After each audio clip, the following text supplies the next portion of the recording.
Chaque zone de l'UM6P est équipée d'un plan d'évacuation qui indique les sorties de secours et les gestes à tenir en cas d'urgence. Prenez votre temps de l'observer ou demandez de l'accompagnement par le staff organisateur de l'événement. En cas d'écoute d'alarme, prendre du temps, ne pas se précipiter, suivre les équipiers d'évacuation ou le chemin le plus proche vers une sortie de secours indiquée par cette signalétique. Ne pas utiliser l'ascenseur. Une fois dehors, se déplacer vers le point de rassemblement pour confirmer votre sécurité au responsable d'évacuation et ne pas quitter le point de rassemblement qu'après autorisation. Si vous êtes le premier à notifier une situation d'urgence au sein des lieux de l'événement, vous devez activer le système d'alarme en poussant sur les déclencheurs manuels. Nos équipes sont à votre disposition et vous souhaitent un excellent événement.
Hello, hello, UM6P community. How are we feeling this morning? Thank you for bringing your beautiful energy to this room. Hello to you, YouTube, watching us on the streaming.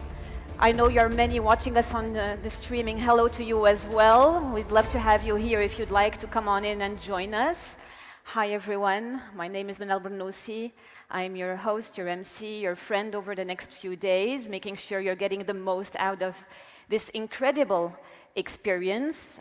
We've been on a fascinating journey together since Monday.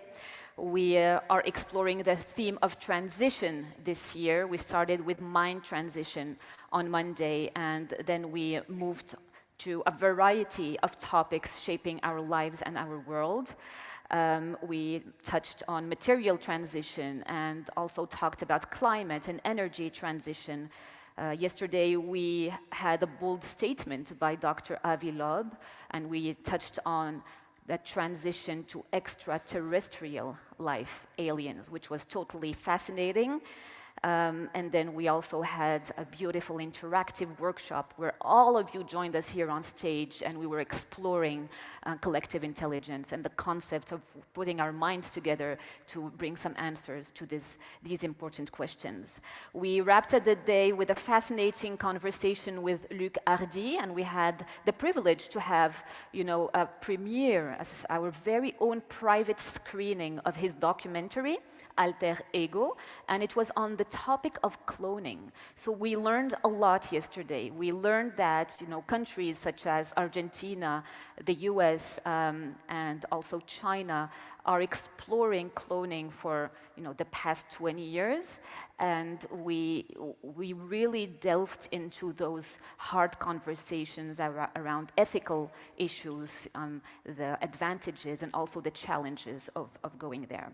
So that was really fascinating. Today we continue our exploration with a focus on the collective challenges faced by populations undergoing socioeconomic transitions. This is really an opportunity for us all to understand the complexities of societal change and to discuss strategies and the needs of diverse communities. Right after that, we have an exciting session planned on game theory, and where we will hear from an incredible lineup of speakers. So I'm really excited for you all to be able to experience this and to participate in this conversation.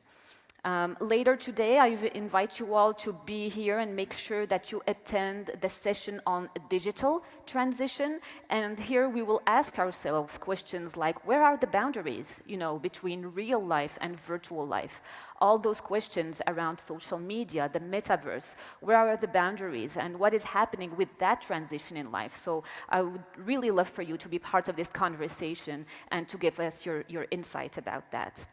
And because we would have all spent a productive day interacting, discussing, asking questions, then we might have a very private and exclusive recital by one of the leading performers of Brahms, which is going to be totally exceptional, as Mr. Geoffroy Couteau himself, who will be with us, and it's going to happen in the other auditorium. So this is a really exclusive recital. We'll end the day in music, so I invite you all to call on your friends and join us there, and it's going to be a beautiful way to end this day.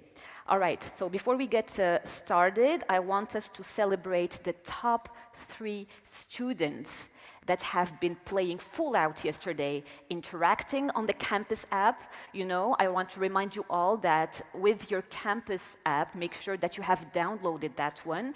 Each time you're attending a session, each time you're asking questions on the app, interacting and setting up meetings with these incredible speakers that we have, then you're earning points.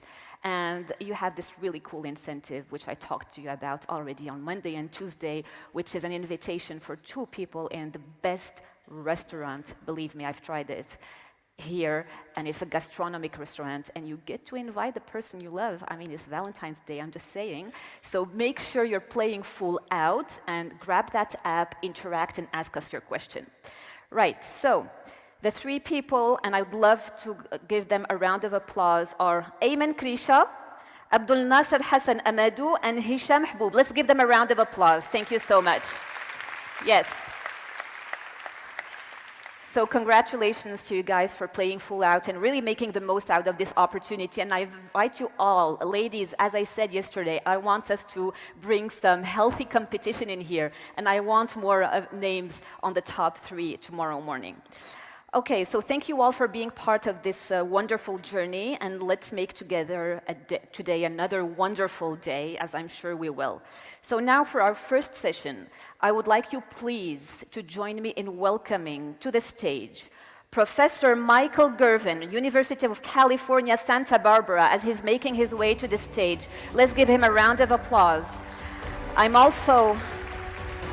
Thank you. Please welcome with me Professor Zachary Garfield, Behavioral Science, UM6P. Let's give him a round of applause. Professor Sarah Alami at UM6P is here with us this morning. Give it up to Sarah. And this session will be moderated by the wonderful Esma Maroufi, PhD student. Let's give it up for Esma. Esma is doing wonderful work on the field. She really is, one of our pride here at the university, having students involved, and we love that PhD students are taking part on this. Esma, it is such a pleasure to have you here on stage. I will leave the floor to you to introduce our speakers and would like to welcome you all for review again. Have a wonderful session. I'll see you later. Thank you. Thank you, Manal, for your wonderful introduction and for your impressive energy. And thank you for joining us today. I am so thrilled to welcome you to this wonderful discussion about the collective challenges faced by populations undergoing the transitions, so especially socioeconomic transitions. And I would also to welcome some students I can see here. شكرا اللي جيتوا اليوم، مرحبا بكم، وإن شاء الله حتى نتوما غادي تكونوا هنا شي نهار وتكونوا شنو ما بغيتوا وتكملوا في الطريق اللي بغيتوا. So thank you.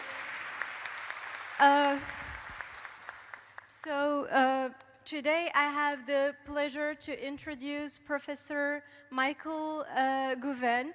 He is a professor and the chair of the Integrative Anthropological Sciences Unit of the University of California, in Santa Barbara. His research focus is around biological and cultural anthropology, sociobiology, life history, theory, and cooperation. He's also a director of the Tsimani Health and Life History Project, a joint project of health and anthropology that helps understand the impact of evolution and ecology on the shaping of human life course in the populations of Bolivia. Professor Zachary Garfield, he is a behavioral sciences professor. He's here in FGSUS, UM6P. It's the Faculty of Governance and Social and Economic Sciences. As an interdisciplinary behavioral scientist and evolutionary anthropologist, he co-directs the Omo Valley project. It's a non-profit organization dedicated to social, behavioral, and health research. And Professor Sarah Alami, she is a research and educational fellow in the School of Collective Intelligence, UM6P, and I am so honored to have her as my co-supervisor. Her research evolves around human behavioral ecology, evolutionary anthropology, and biodemography, as she is currently conducting field research about the socioeconomically transition populations in Tinrir, in the southeast of Morocco, as well as in Bolivia. Thank you so much. Let's delve into this wonderful, rich, mind-blowing journey of multidisciplinary sciences. And Professor Michael, the floor is yours. Thank you.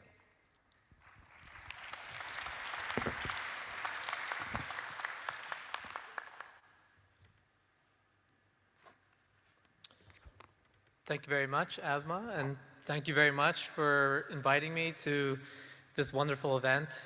So far, it looks to be really amazing. I've never been on a stage this quite large before, and so it's really nice to be able to present to all of you here today. So it's not on a positive note, but to start to say that there's a crisis right now when we talk about the health of indigenous people around the world. And when you look in every country where there are indigenous people, compared to their non-indigenous peers, they experience higher levels of morbidity and mortality, however you measure it, whether it's infant and child mortality, maternal morbidity and mortality, the burden of infectious disease, stunted growth and malnutrition, and life expectancy being shorter as well. And the newer types of morbidity that we see all around the world, obesity, diabetes, hypertension, cardiovascular disease, whoops, did I do that? Not quite ready. The so-called lifestyle diseases are also really rampant and worse in indigenous populations today compared to their non-indigenous peers and growing rapidly. And when we think about indigenous health, though, it's a lot more than just thinking about elevated risk factors. So in the standard epidemiological kind of approach, we think about all this called cardiometabolic health for the suite of diabetes and cardiovascular disease that we're seeing today. And we think about all the symptoms and risk factors, and we can look at a lot of elements of behavior and risk, such as substance abuse, poor diet, lower physical activity, infectious burden. But if we take a step back and think a bit more holistically, the types of historical factors, the social factors, the economic factors that relate to how these risk factors first became elevated in the first place, populations experienced with colonialism, discrimination, and globalization are the deeper context in which to understand and frame thinking about indigenous health. And so these are things like resettlement schemes, land loss, land degradation, growing inequality, loss of autonomy, racism, loss of community. All of these kinds of things are affecting indigenous populations around the world. And so when we think about the relationship between, let's just call it modernization and health, there is a lot of these direct routes through changes in behavior and lifestyle factors that most epidemiologists typically focus on. But there's also this indirect route that through these changes, there's changes in the social landscape that are also affecting health. And that's what I'm going to talk about today. And some of these ideas are rooted in old ideas in the social sciences. In the early part of the last century, this idea that there's a great transformation when markets appear, that in community-based social landscape, that exchange is rooted in community and personal relationships that have a foundation of reciprocity. But with the market coming in, you see this big change, not just in economic incentives, but in the entire kind of social landscape, and that there's changing values as well, and the kind of incursion of capitalism and markets seems to really transform societies in ways that are often been viewed as somewhat detrimental and harmful to human well-being, which is an interesting kind of idea that pervades the social sciences. But in contrast, top part is a little cut off there. I don't know if we can pull that down a little bit, but there's other ideas out there that somehow markets aren't so bad, but in fact, maybe markets make us nice, or at least nice to new people and strangers that we might meet on the street.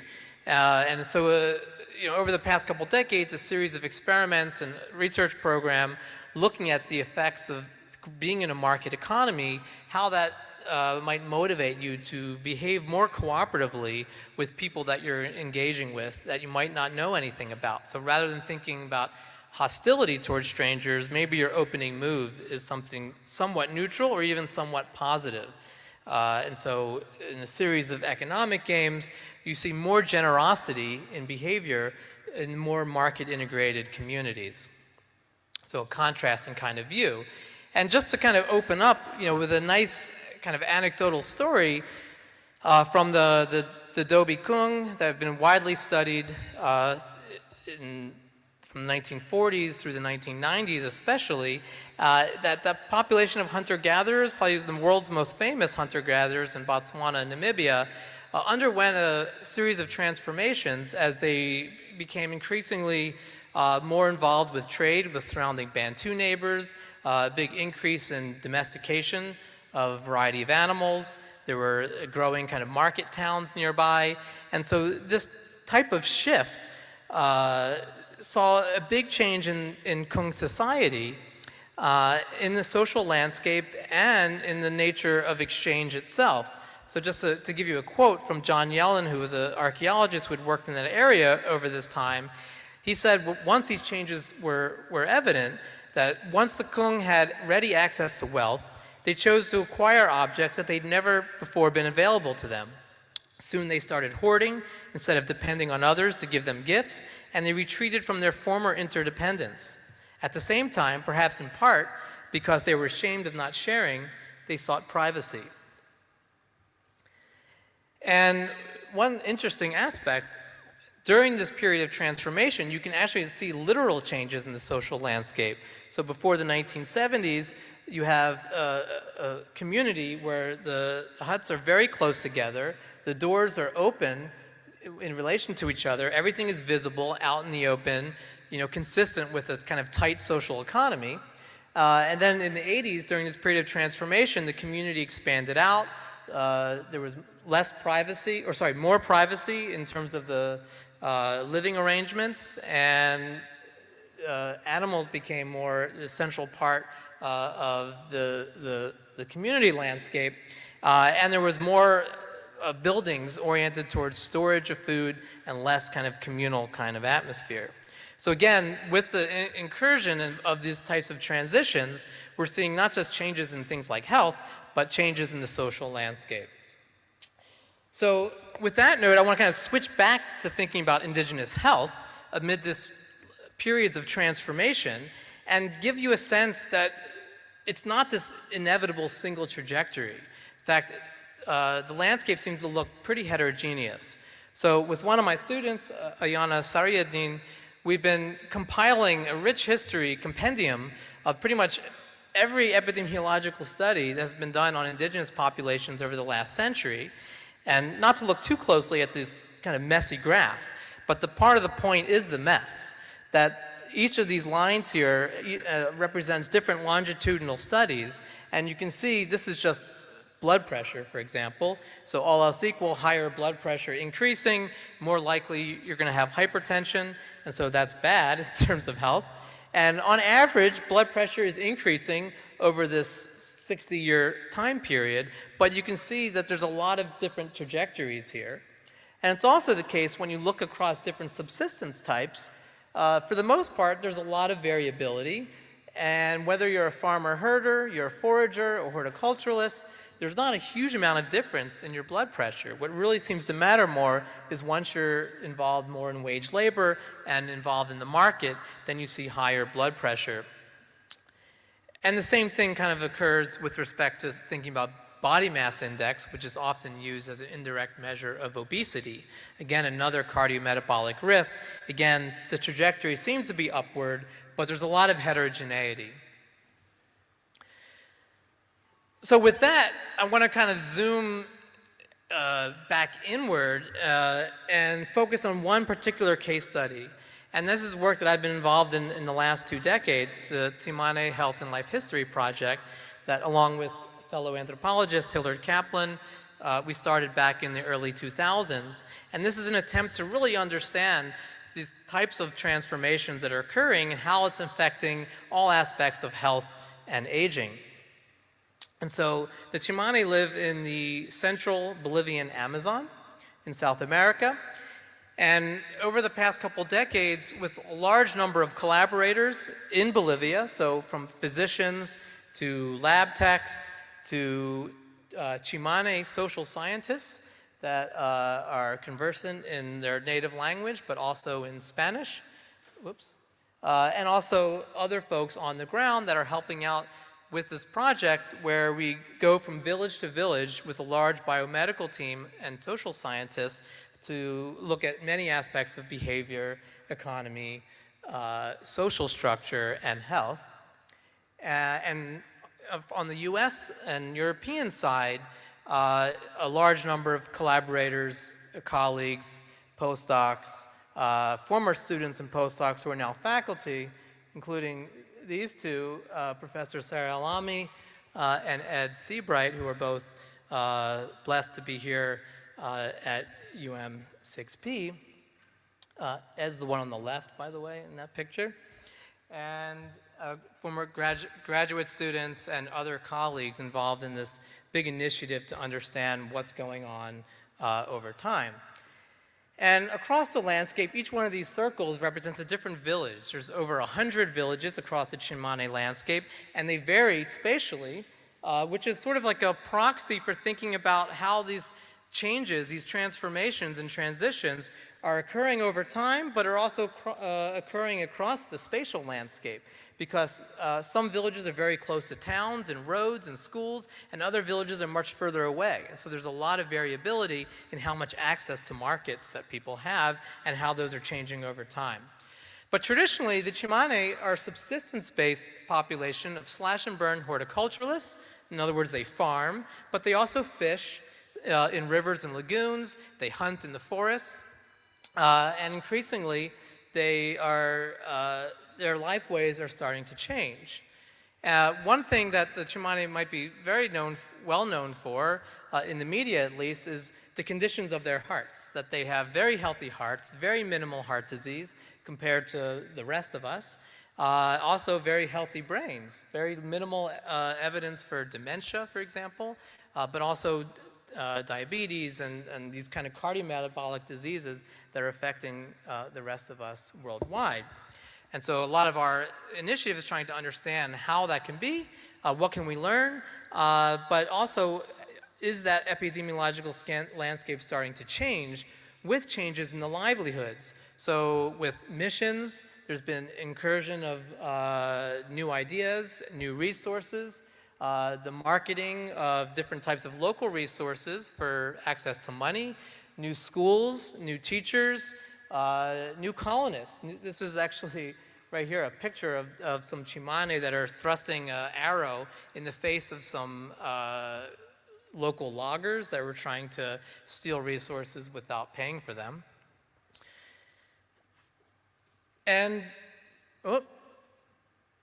this one on the left is a movie. I'm not sure if one can, there's a little arrow to click. It's not essential. I don't know if I can do that here, but anyone up there? Okay, no?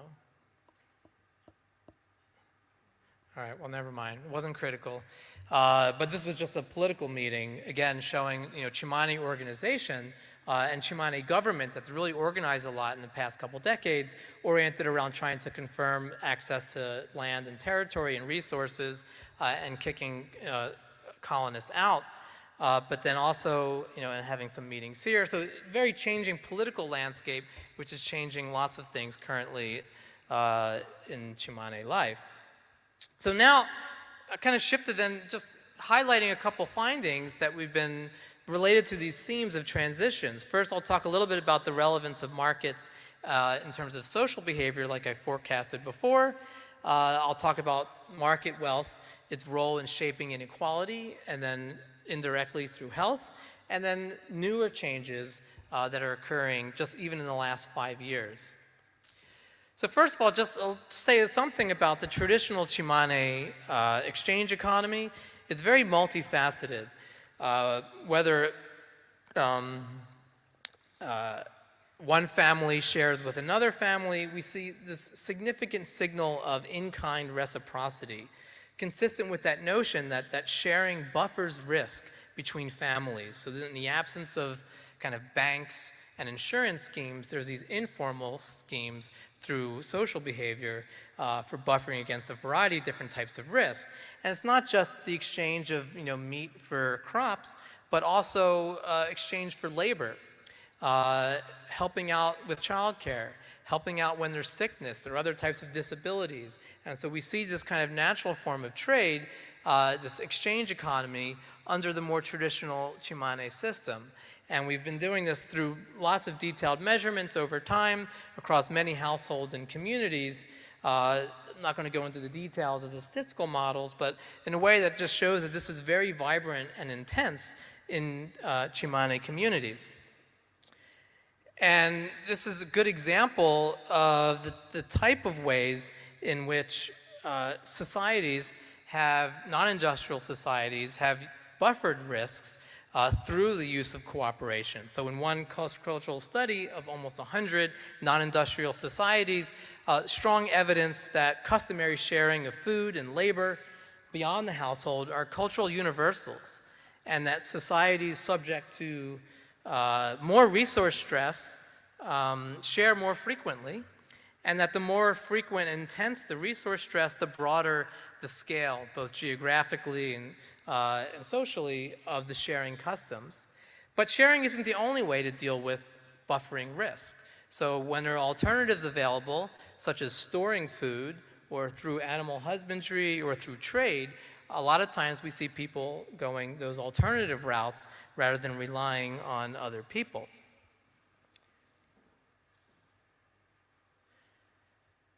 Okay, so given that sharing is sort of a principal form of traditional informal insurance and risk management in rural societies, we also need to acknowledge that sharing can sometimes be risky. Your sharing social partners might move, right? They might, cheat and not give back whatever it is that, in exchange that you've been expecting. You have to monitor social relationships, and so they can be a little bit risky. Or they might be ineffective. If everyone's affected by the same kinds of shocks, then maybe other people might not be very reliable for buffering against risk. So with the advent of markets, savings and storage, maybe these are alternative means of managing risk. And so we can ask, first of all, is that effective? And then ask a more deep question, going back to what I was saying originally in the beginning of the talk, do markets reduce the need to maintain strong social ties? Do they erode social capital, erode trust, and lead to greater inequality? And through those means, does this affect health? So first thing, we can just test, does market access buffer against risks? The evidence so far in the Bolivian case is maybe a little bit. So greater market access, they should help buffer common risks. So when we look at how much household wealth people have, on average, the more household wealth, it's true that people had greater access to food production, the graph on the left, but it's also the case that with more household wealth coming from these new sources, there's greater variability in food access. So there's greater coefficient of variation, so in other words, the standard deviation over the mean, more variability. So there's more uncertainty with greater access to market wealth. Another way we can look at this question, does greater market access help buffer against a different type of risk, but like crop loss? And so we can look at the effects of income and wealth on the likelihood of experiencing different shocks and whether you're more likely to receive aid when a shock occurs. And it turns out, so these are odds ratios. In other words, values less than 1 means you're less likely to experience a shock or recover from a shock. So if you have greater cash income from crops or from, you can see that you're less likely to experience a crop failure, but you're more likely to be affected by those crop losses. If you have higher wage income, you're less likely to maybe experience the loss of rice, but overall, there's not a whole lot of buffering here through market access. In fact, there's more patterns of inconsistency rather than consistency. We look at one more type of risk, sickness. Does greater market access buffer against dealing with sickness? No, in fact, more access to market wealth, you was more likely that your spouse was sick or suffered an accident. And you were less likely to receive food from non-kin when you were sick.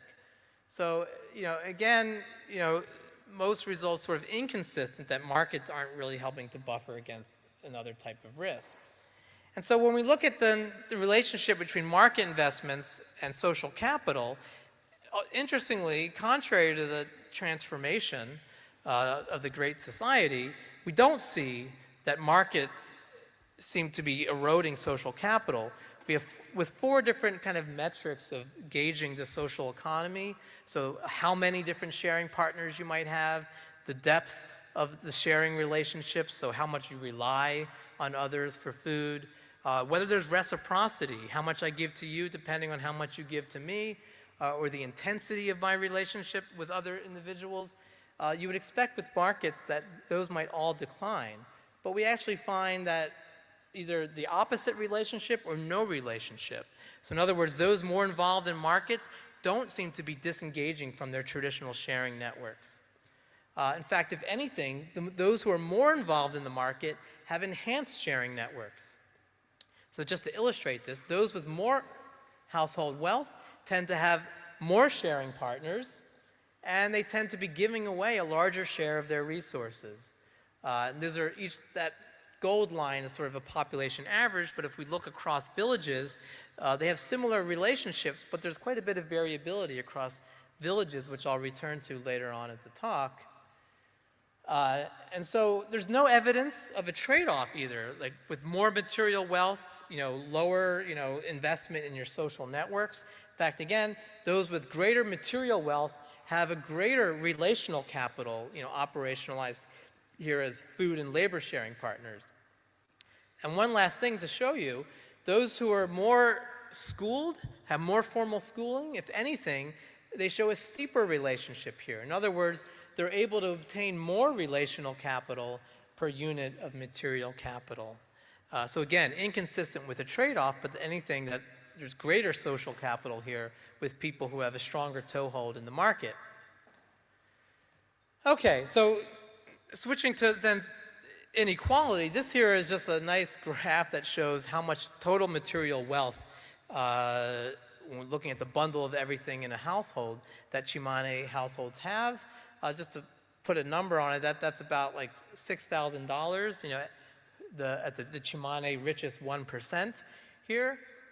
The Gini index, so a measure of inequality, this would range from 0.15 to 0.53. Greater number here means more inequality. So just the span across Chimane villages spans, across like 60 different countries. So a lot of micro-level variability when we look at wealth in Chimane villages.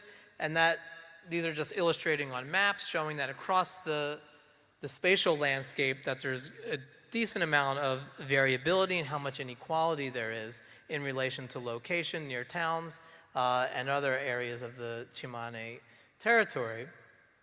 And it's not exactly as you might expect. So if anything, inequality seems to be highest in some of the poorer Chimane villages.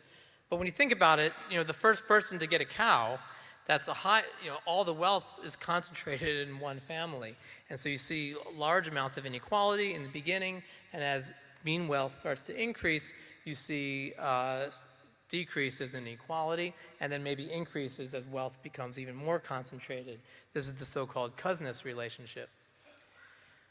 And just to take it a little bit more locally, this shift from self-sufficiency to relying more and more on cash-based labor, we actually measured how people feel about their own status in a community. And so if we think about your traditional status, how much influence do you have in the community? How much does your voice carry weight in the eyes of others? We had different ways of measuring that. And we also measured kind of a newer form of status, like how much access to money and markets and formal schooling do you have?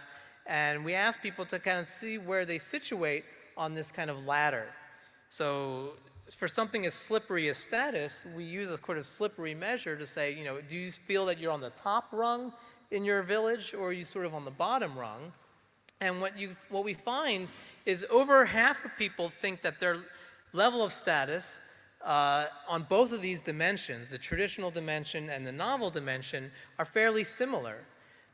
But the rest have this discrepancy. Like their new wealth might be outshining their traditional voice, and about a little more than a quarter, their traditional voice might be stronger, but they feel they're not really quite making advances with accesses to new types of wealth. So I've called this status incongruity, and it actually turns out through some analyses we've done that this level, higher status does translate to higher perceptions of well-being, lower levels of depression, but this incongruity also seems to correlate with depression, especially in the case where your new access to wealth is doing pretty good, but your traditional status is not as good. That seems to associate with higher depression on different inventories that our medical team has been doing in models that adjust for the usual types of controls. So this question then, with increasing inequality, does this lead to worse health among the Tsimane? We have a variety of different health outcomes, much more that I want to kind of go into, but we also looked at different psychosocial stressors like depression and conflicts. And almost everywhere that these questions have been looked at, in the global north at least, you tend to find greater inequality associated with worse health. But the results are sometimes mixed once you start to adjust for other things like access to resources yourself versus the inequality having an effect independent of your wealth.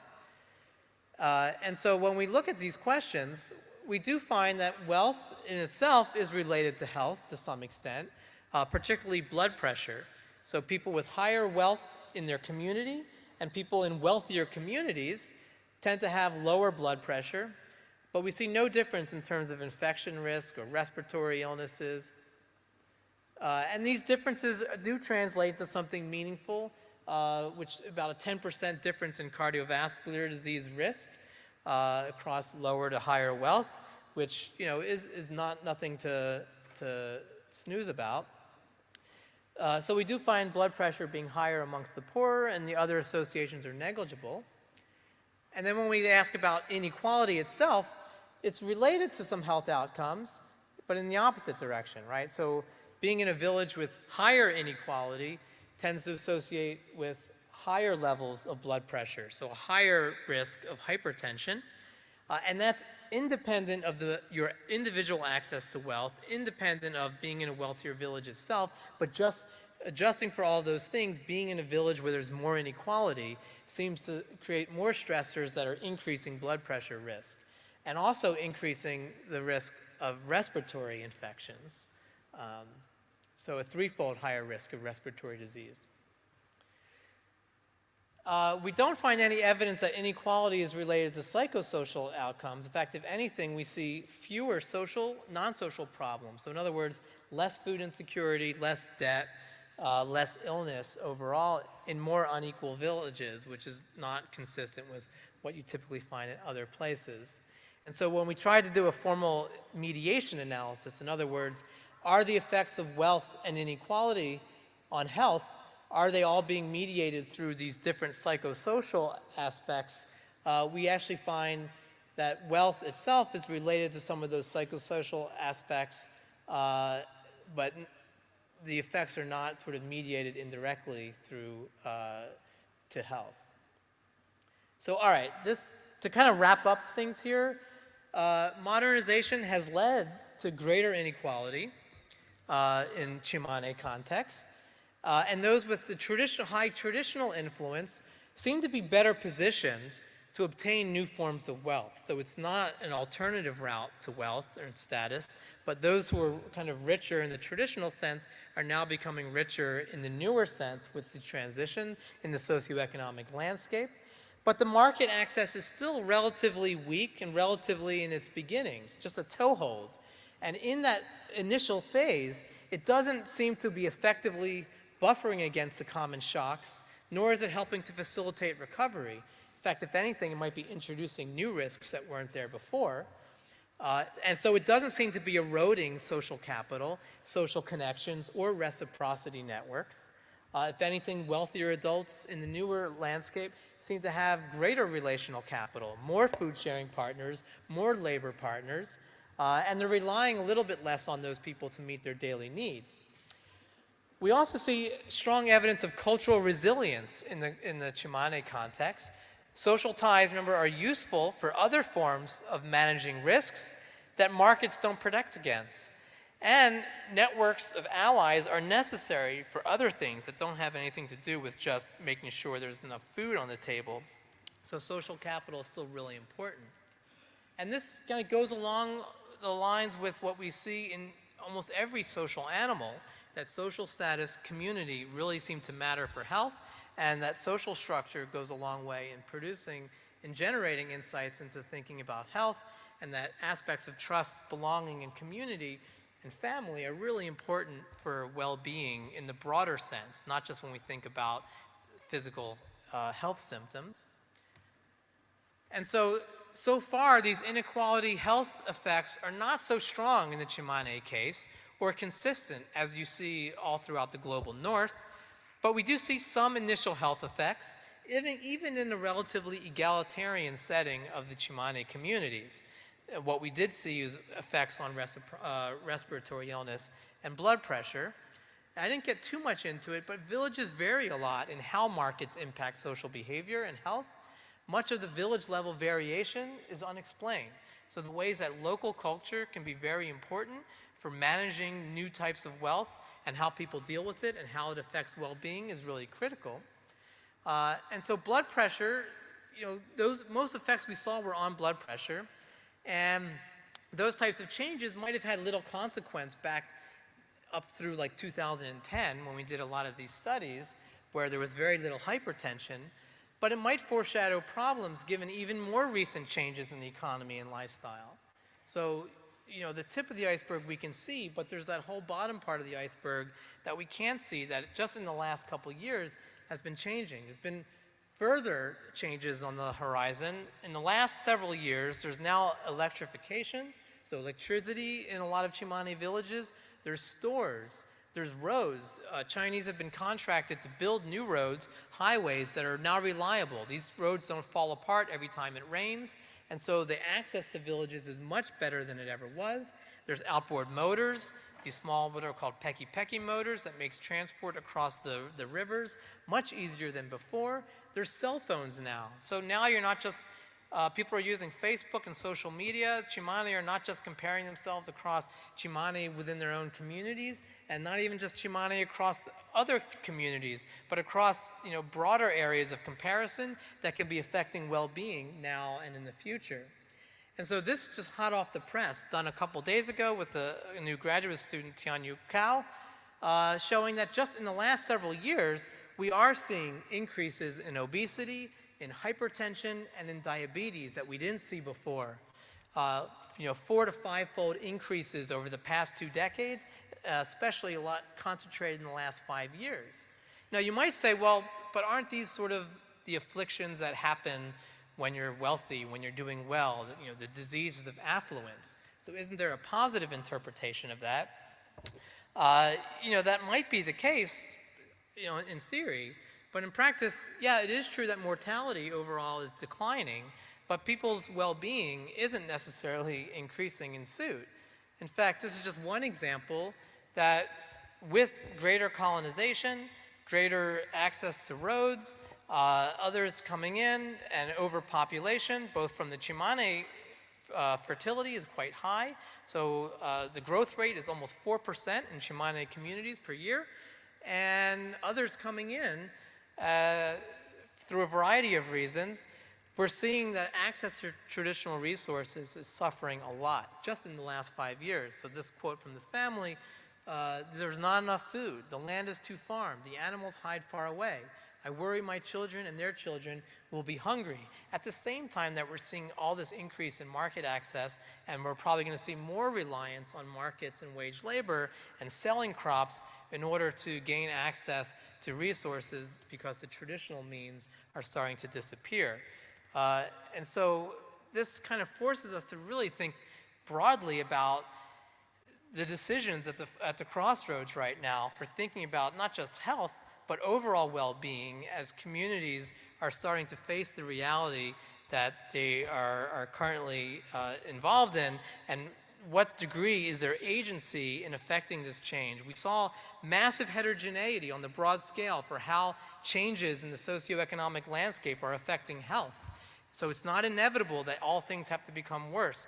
So how do we extract the positive and the good from these changes that are occurring while also maintaining the traditional values, community, family, trust in our social relationships that can allow the well-being to be best preserved in the Chimane case, but how insights can be borrowed across the landscape for thinking about indigenous well-being more globally. Thank you so much for your time and attention.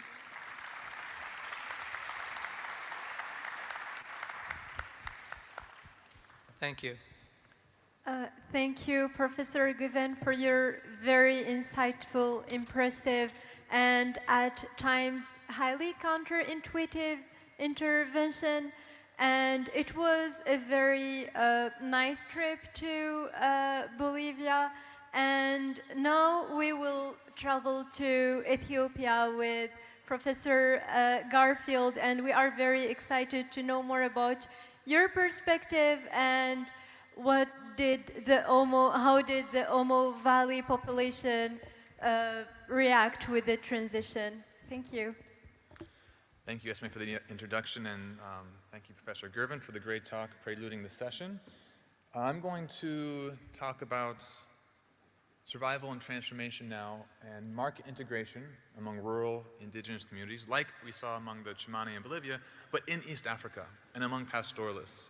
And we'll see that there are some big differences in how these communities engage with economies, given this difference in their subsistence regime. So I've been working in Southwest Ethiopia since about 2015, and really with these pastoralists since 2019 or so. I'm a quantitative evolutionary anthropologist, but today I really want to just sort of give you a broad view of what's going on in East Africa right now. I want to explain the importance of pastoralism in East Africa and the challenges that rural communities are facing now, and then hopefully emphasize that a behavioral science and an anthropological approach can really be useful for integrating policy to benefit rural communities today. So pastoralism is defined or described as a mode of subsistence or an economic way of getting by where your food consumption, your life, is heavily dependent on livestock. Now, not entirely dependent, but heavily dependent on cattle, goats, sheep, camels also, and so forth. And this has been a very dominant system, a dominant way of making a living in East Africa for more than 10,000 years, basically since the domestication of cattle, goat, and sheep. And you can see in this map, the sort of pastoral region is quite widespread. In the yellow here, you're seeing the pastoral zone. The green is sort of agro-pastoral zone. And this stretches across Africa as well. And of course, there's a rich history of pastoralists in Morocco. And this utilization of livestock allows rural communities to subsist and thrive in otherwise very arid, difficult to live in climates where you can't farm, there's not a lot of wild plant food to harvest, maybe hunting is difficult as well. So it's really a sort of niche opens up for human communities when you're reliant on these herd animals. And today there are still many, many ethnic groups that have a long history of survival and thriving on this pastoral regime across the world and especially Africa. So groups like the Hammer, who I've done substantial fieldwork with, also the Maasai, they're very well known, maybe you've heard about them in Kenya, the Samburu, Turkana, Somali. These communities have really preserved a lot of their culturally endogenous institutions, in part, I think, because the pastoral economic regime really has a lot of risk buffering built inside of it, as I'll explain. This is also particularly true in Ethiopia, which hasn't had the experience of European colonialism as has gone on in other parts of Africa. So Ethiopia has really been sort of insulated from a lot of external pressures over the past many hundreds of years, and that has allowed for these pastoral communities to really thrive. But now we're seeing a lot of substantial changes impacting this process. And so over history, pastoralism has been really integral for East African communities, and especially rural communities. You know, if you have some goats, if you have some sheep, some cows, you can store your wealth in these herd animals, and that it really allows for a lot of flexibility for a lot of people across the East African regions. And so I'm working in the Omo Valley. This is a very unique region of southwest Ethiopia near the border of Kenya. is home to a rich diversity of ethnicities. There's more than a dozen distinct ethnic groups living in this region. They all have their distinct language, different rituals, social norms. There's more than almost 100 languages spoken in Ethiopia in general, and this region is really a hotbed of cultural diversity. And because of this sort of lack of colonialism, and also because of this region being relatively isolated from the rest of the country, it hasn't had much interaction and much impact from the state or other processes of market integration until relatively recently. So these communities are mostly getting by pastoralism, but they're also cultivating sorghum, in some cases maize. They're relying on a variety of forage, so wild plant foods, and hunting when they can. And so here's a view of one of the villages I'm working in. We're up on a hill. There are houses kind of scattered across the landscape. So you can see it's a really diverse, but also rugged, difficult to get by environment. And I'm currently working among Nyangatom, Hammer, and Dasnech. I'm going to talk a little bit more about Hammer. And so all these communities are rural pastoralists that have different ways of making a living in this ecology. As Esme introduced, I also co-direct a nonprofit that focuses not only on our science, but also on philanthropy and promoting education in this region among rural indigenous communities. So if you're interested in that, please get in touch. I'm happy to talk more about that. But anthropologists have been claiming for a while that these communities are facing significant challenges, and there's substantial transitions on the horizon. So there have been now the completion of large-scale development projects, including the Giebe 3 Dam. This is on the Omo Valley, on the Omo River. So the Omo River is the river that flows from Lake Turkana up and eventually into Egypt. And so this really disrupts a lot of this pastoral subsistence regime. The Omo Valley would traditionally be exposed to this pattern of seasonal flooding, where the water rises and rescends, and there's a whole system of cultivating crops in riverbeds that depends on that seasonal flooding. Well, with the dams, that process has now ended, and so an entire subsistence regime is now effectively collapsed, at least in this component. And so anthropologists have seen this coming. You build these dams, you affect a lot of livelihood opportunities downstream. And this has been being warned for the past 10 or 15 years, that these projects are disrupting these seasonal cycles and are going to then impact hundreds of thousands of people who live in this broader region. So here's a picture of me in the Keske River in Hammerland. This used to be a river. Now it's obviously just a sand pit that sometimes is a rainwater drainage. If you live close to a government pump, that's good. But these things don't last forever. They malfunction, and they're sporadically distributed. So access to water now is bottlenecked in a new way. And since 2021 especially, there's been a severe drought across East Africa, the worst drought that this region has seen in over 40 years. And so these plots here are showing a few different measures of that, basically the index of precipitation and evapotranspiration. And the darker red regions are more intense droughts. And the darkest is the highest level of drought classification that climate scientists use. So what you can see from here is that this southwest region of Ethiopia is experiencing the most severe drought that we really have measures that we have standards to measure. This is obviously a very negative impact on the economic livelihood of rural families, and the animals, the livestock, are also severely suffering. So here, Al Jazeera is reporting last year that nearly 12 million people in Ethiopia are at risk of famine because of this drought. And this drought also impacts, obviously, your physiological health. It makes communities more vulnerable to infectious disease. So otherwise relatively rare infectious disease that can be more easily managed and potentially fought off are now spreading throughout these communities. So Kala Azar has had an outbreak of this among Mercy communities, another rural pastoralist community. And so here I want to show, here are data from the Ethiopian government I've plotted here, going back from 2004 up until 2022. So on the x-axis, we have the change over time. And on the y-axis, we have the total number of different types of livestock in this South Omo zone, so in this region where many pastoralists live. And I'm plotting here cattle, sheep, and goats. So cattle are in the middle in the red, the goats are on the top, and the sheep are the bottom green line. And so what you can see is that the population of livestock is basically increasing over time. This is effectively tracking population increases. But what is really alarming is this change after 2021, which is coming after this intense period of droughts.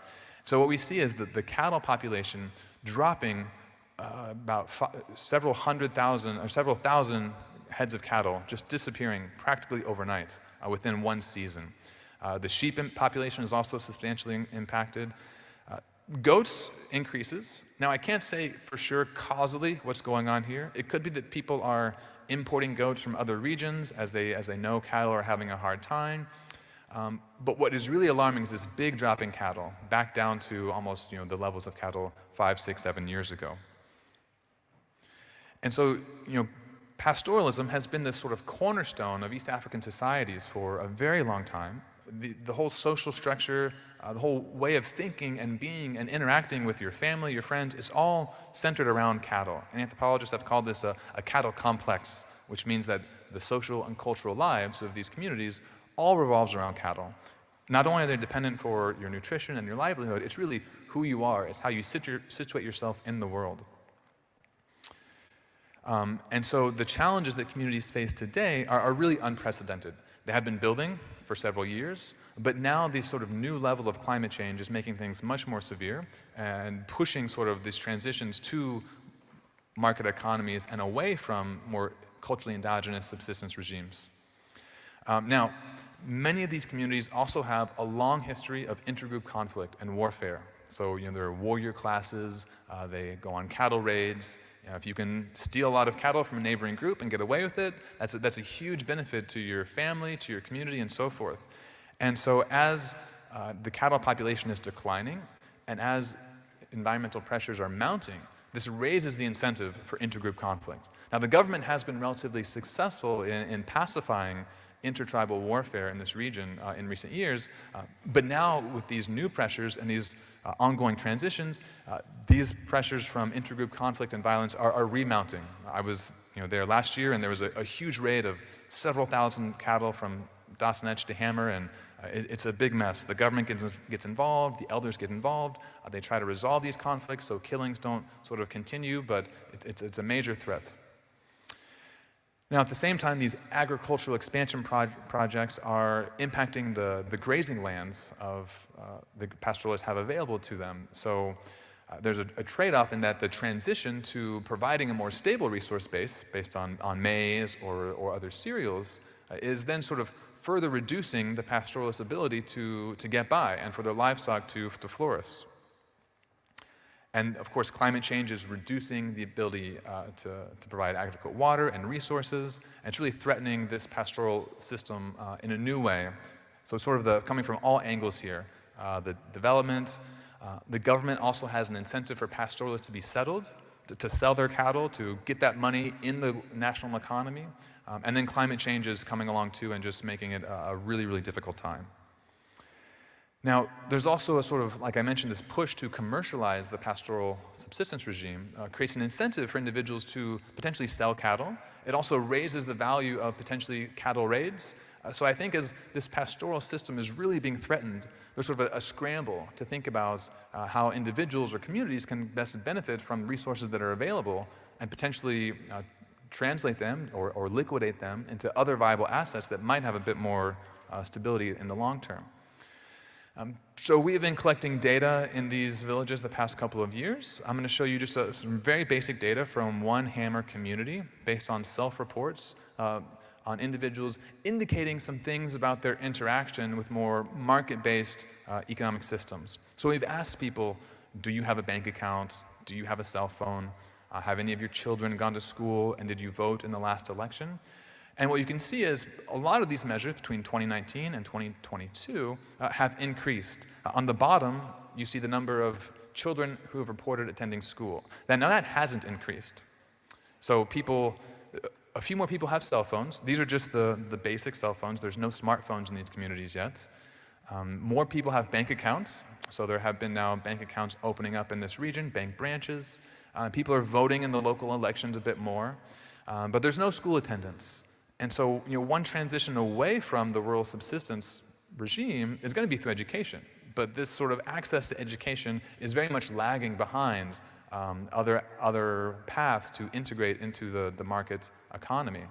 Now, there was a school just built in this village. I was there in December, so I expect, in future years now, we're going to see how the attendance of school might be impacting how children are spending their time and potentially children's social networks, etc.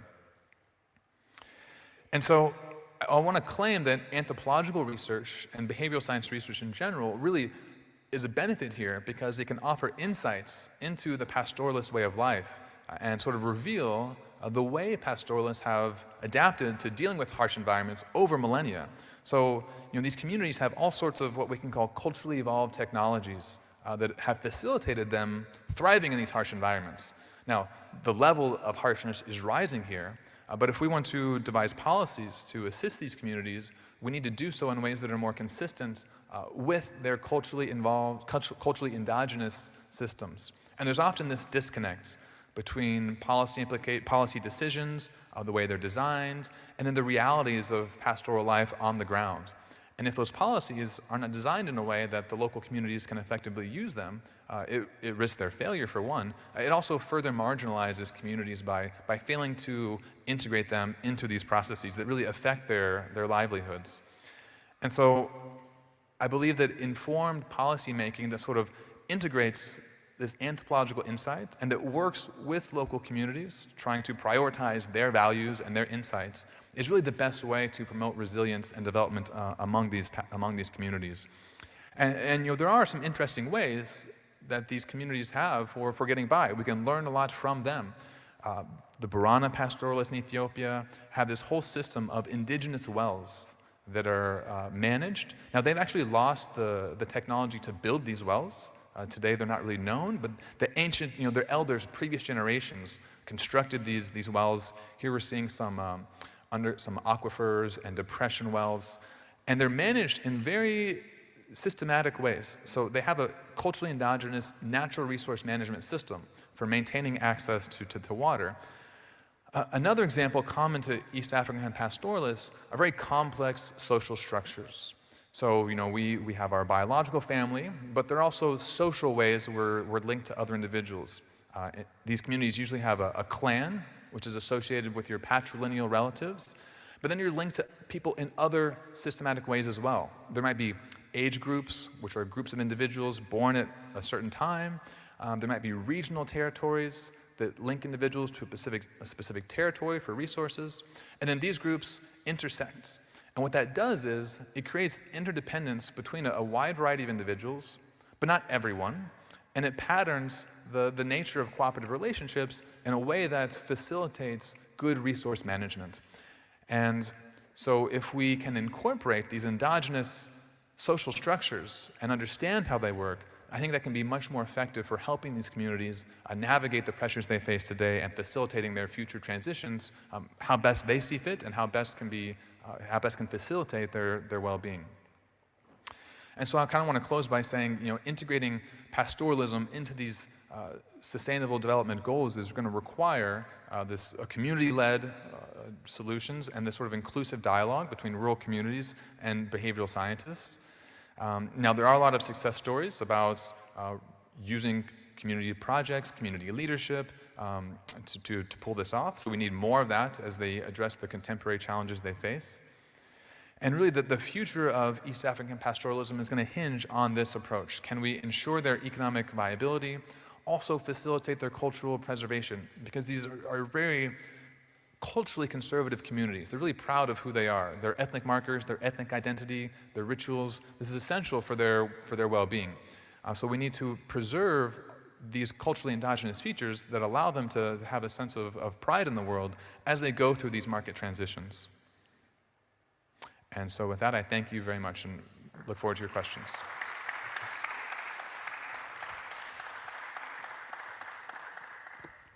Thank you, Professor Garfield, for this very insightful presentation that shows us that transition does not look the same always everywhere, and also the importance to really understand the importance of incorporating the indigenous social structures.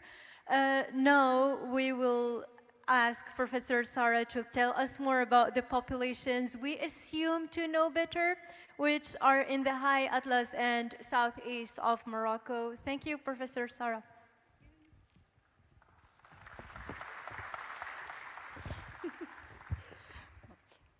Good morning, everybody. Yeah, and thank you for coming to this session. So as Matt said, I'm going to be presenting some research a little bit closer to home geographically, specifically in the High Atlas. So unfortunately, I won't be having as many photos because people there feel a little bit shy about having their photo taken, but hopefully I'll be able to say a nice story anyway, using some simple graphs and few landscape photos. Okay. So this is research that I have undertaken with a team here that makes up the CODEM lab at the School of Collective Intelligence, and we're based on the UM6P campus in Rabat. And we launched this lab last year with my colleague Edmund Seabright here.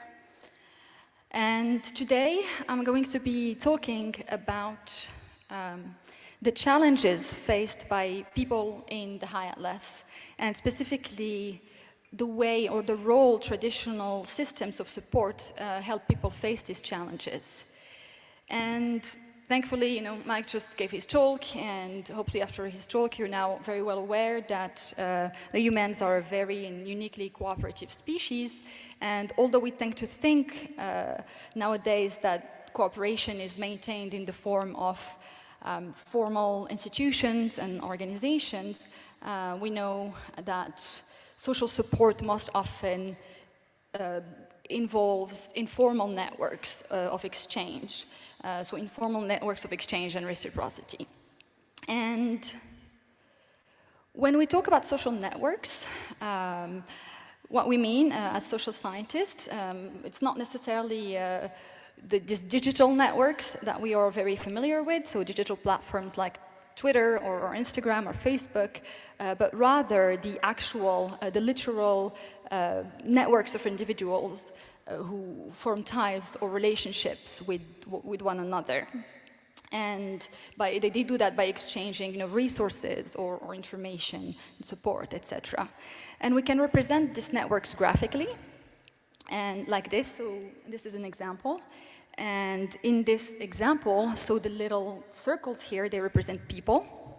And the little lines that link these people represent relationships between these people.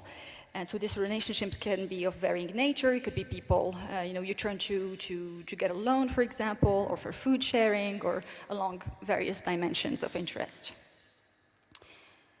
And yeah, so we are conducting this research in the High Atlas Mountain in a relatively small village northwest of Tinrir. And this is a place where no data was collected before. And so we collected some primary data last year. And we did comprehensive interviews with close to all adults in the community. And these interviews, they involve demographic and economic surveys, and they also include social networks interviews, which involve asking people their list of cooperative partners in a number of domains, such as food sharing, money lending, partners at work, or social partners in social activities, etc. And we also collected a lot of other data that I'm not going to be talking about today. But I'm happy to chat about it after the talk if some of you are more interested in these other things. And now, so the theme of this Science Week is transitions. And we're really interested in this region because it's a region where people are undergoing really important socio-economic shifts.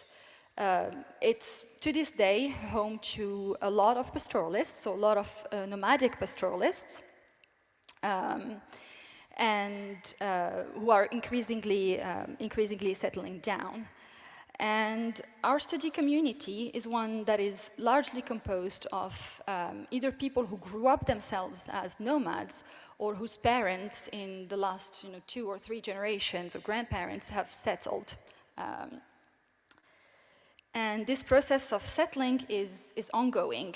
So it's interesting because if you think about this current sedentary lifestyle, it's not the result of sort of long adaptation to sedentarism, but it's fairly recent. It's very new. And this process of settling, it's ongoing and it's driven mainly by increasingly difficult conditions of the nomadic life. And that results, of course, from an ongoing drought, which is exacerbated by climate change, but it's also a response to new opportunities. So, for example, when you ask people, why are you settling? Sure, life as a nomad has become too difficult, is the main answer they give, but they also talk about new opportunities, opportunities for employment, opportunities for sending their children to school. And in addition to the shift from nomadism to a more sedentary lifestyle, the entire community is actually having to transition concurrently towards a more market-based economy, as making a living out of agriculture alone is not longer possible or sufficient. And that's, of course, again, because of drought and lack of access to water. So here you can see on the left, the first graph, that people are overwhelmingly naming drought as the biggest source of challenge. And on the right, you can see that water security is really a big problem. So people have to walk kilometers in this village just to get access to drinking water, and irrigation water is also very difficult to come by. Right, and interestingly, I mean, of course, and perhaps not surprisingly, after Mike's talk, again, not everyone is able to take advantage of new opportunities in the same way or equally. And as you can see here, so we measured inequality in the community, and it's very high. The Gini is 0.8 almost, or I mean, in comparison, in Morocco, it's 0.5 to 6. Yeah, so it has also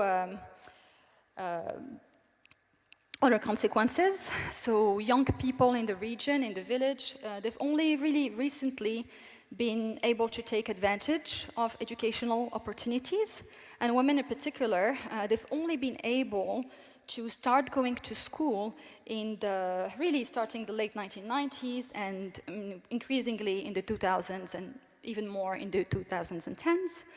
And of course, this has some important demographic and social consequences.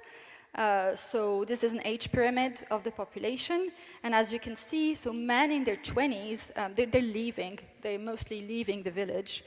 And we know also from our qualitative ethnographic data that those who stay find it increasingly difficult to stay, increasingly difficult to maintain their traditional lifestyle, increasingly difficult to find a spouse, to start a family.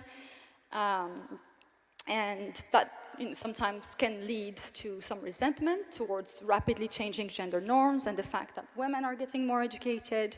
And this isn't something that is unique to this village, but it's very reminiscent of patterns that are observed globally and of global patterns of diverging political views for men and women. And so moving on to our main questions today. So we are interested in how this traditional network supports the societies in transition. And in particular, some of the questions that we are talking about, and sorry, I forgot to mention that in my introduction of the village, it's also a very diverse village in terms of ethnicity, or rather tribal affiliation, unlike some other neighboring villages where that have been there for much longer, that have what we call in Darija Qasr, so sort of a fort that's been there for a long time. People have been doing agriculture for a long time. This is a new village where people have been settling relatively recently, and they come from different groups. They come from different sort of tribal affiliation, different bones within bigger tribal confederation. That's how they call lineages. And so we are interested, for example, in how relevant these identity markers like tribal affiliations are when it comes to forming the social networks. We are interested in the role of gender also in determining the shape of this network. And finally, and perhaps more crucially, given the high level of inequality, we are interested in what is the role of higher income people and wealthier people in the community. So do they have denser networks? Do they help out more? Do we see sort of a flow of exchange between wealthier people and less wealthy people, or does this look sort of different in the community? And yeah, so with our data, we are able to create a network map of the community, which looks like this. So the ties here, they represent 3 domains, so 3 types of relationship. We have other data, but these are the ones that we're highlighting here today. So it's food sharing, so who shares food with whom. Loans, so if you need to borrow money, who do you turn to? As well as support during environmental crisis. So in the event of when there's drought, when a lot of variation in production, or when there's lots of snow and your harvest is destroyed as a result, and so on, who do you turn to for help? Right, and oops, sorry, I think I went back too quickly. Right, and so just visually, there are a couple things that we can derive from looking at this graph. So first of all, it's a very dense network. People help each other out a lot, and there are very few people who are who don't have any edges, any lines here. So there are very few people who are on the periphery, who are not connected. So relatively few people are isolated from these networks of support. And contrary to perhaps what you might predict, or what's sort of a little bit what's intuitive, or at least what was intuitive to me, individuals with higher income, they're more peripheral, they're not central. Meaning that they have fewer relationship with other people in their community, so fewer relationship of exchange and support with others, at least here visually. And we can actually confirm that by running formal statistical models. We can, another way of testing this question is to use a family of models called exponential random graph models, which essentially predict the probability of a relationship forming between any 2 individuals based on the characteristics of this individual, so their gender, their age, etc., their income, and their relationship. And so this is the output from this model, and I want to draw your attention to a few things. So the first one is that there is what we call very strong homophily by ethnic identity, by bone, by tribal affiliation. So basically, people from the same tribal group are more likely to help each other out, and that's adjusting for things like living in the same house, etc. There is also strong homophily by sex. So what that means is that women are more likely to build relationships with other women, and men are more likely to build ties and relationship with other men, which is not very surprising because it's a fairly gender-segregated community. But perhaps more interestingly, women are more likely to form ties than men. And that can be a little bit counterintuitive because there's this whole literature that talks about how men are better at building extensive ties, and that might explain why they're more prestigious, etc., often in leadership positions compared to women. But here, despite the fact that women are not even part of public life, almost not at all, they have more relationships between each other than men do.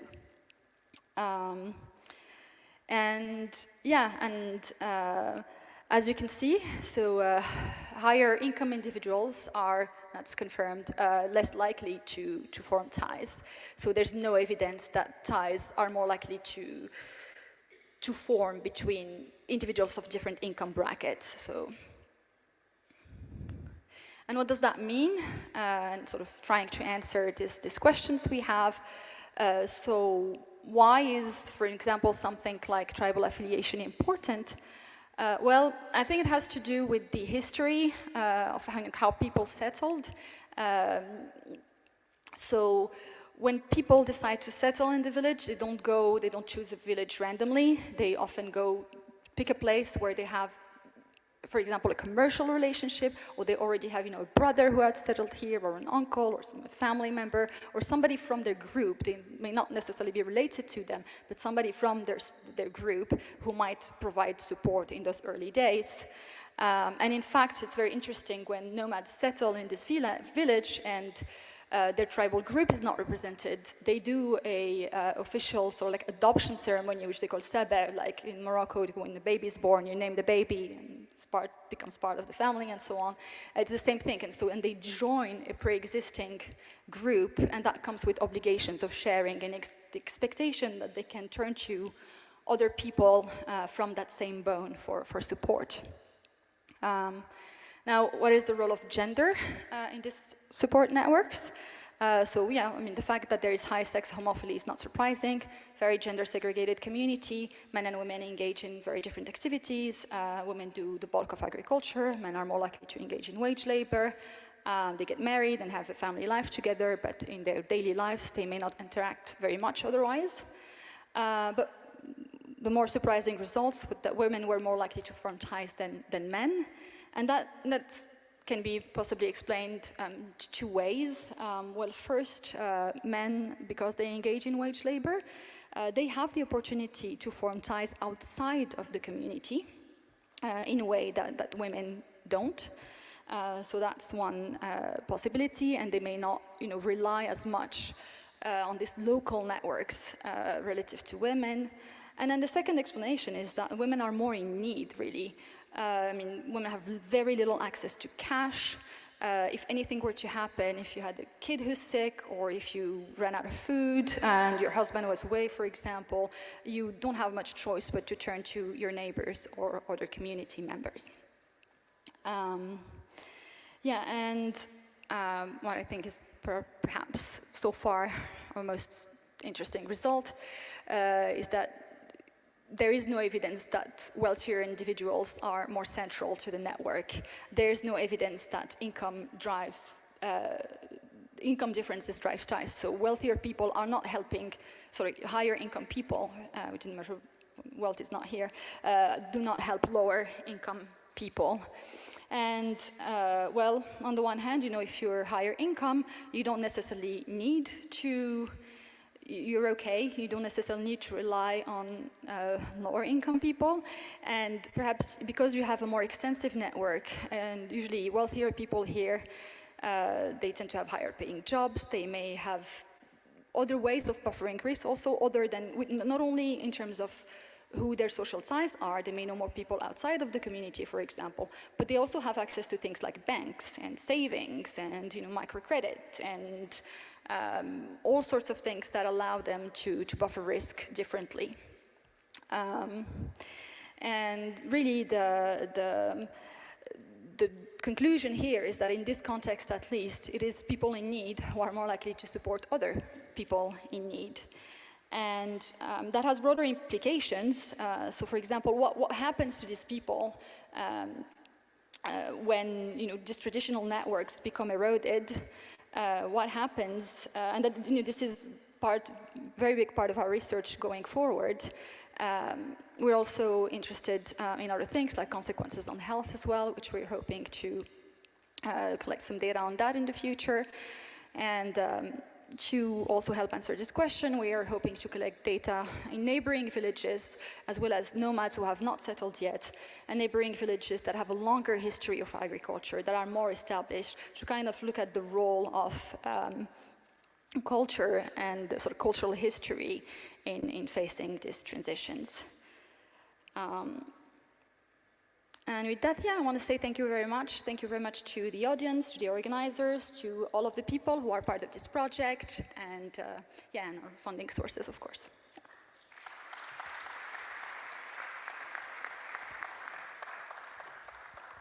Thank you, Professor Sarah, of this highly interesting presentation. It's mind-blowing, and I believe your talks intrigued a lot of questions and a lot of interventions. Now it's your turn to add up to the excitement of this journey this morning, and I would be happy to take your questions. Also, we will be taking the questions from the app and the LinkedIn live session, and I would probably need Manal's help for YouTube questions. Okay. Professor Kahal, thank you. Thanks. This is working. Thanks. So this is a general question for all of you, really. Just, I wonder what the risk is of, it's a naive question, but what's the risk in emphasizing traditional cultural technologies, of promoting those for a small community that wants to embrace technologies that are coming from outside? What's the risk of sort of locking them into traditions that maybe they want to move beyond? Since in our experience, we are very enthusiastic about embracing new technologies and changing all the time. So is there a risk of being, potentially patronizing towards small communities and saying, well, no, we have to encourage you to continue your traditional life? And how is that handled? Thanks.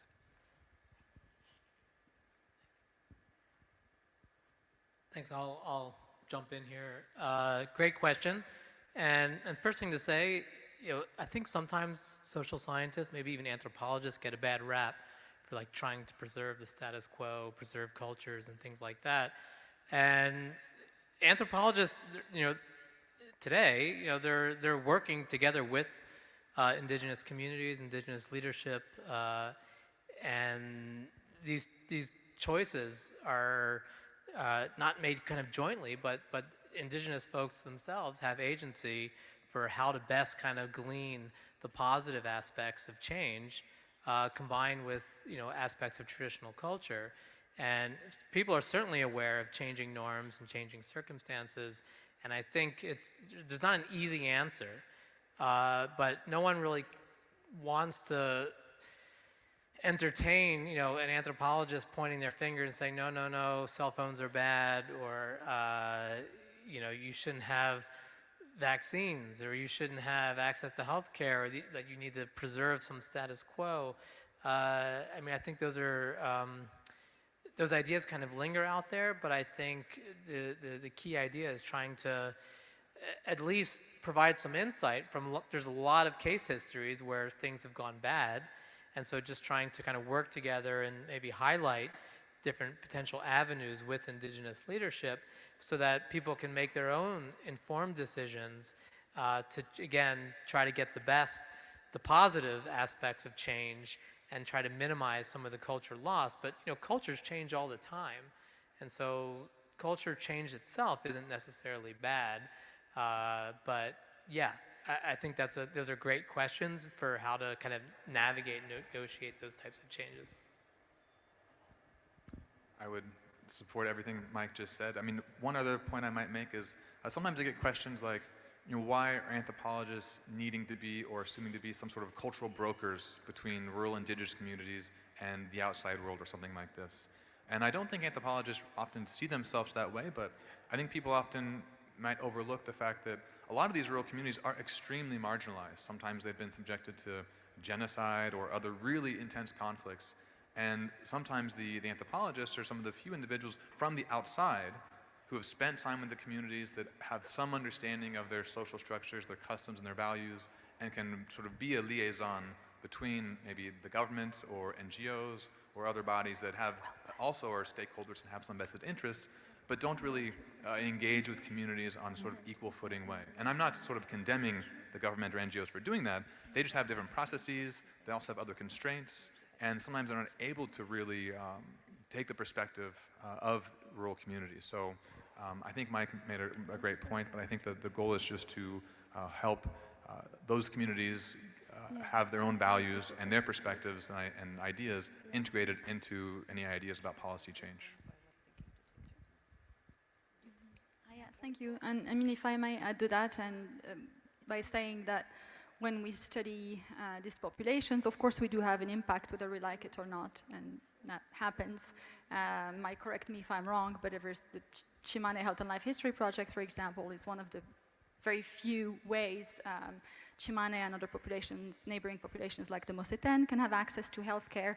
And ever since they've started working in Bolivia, so like infant, neonatal, and child mortality decreased as a result, possibly, due to better access to healthcare. So we do also inevitably have an impact. So we can't really say that, you know, we're there to preserve the society as it is, and so on. Yeah.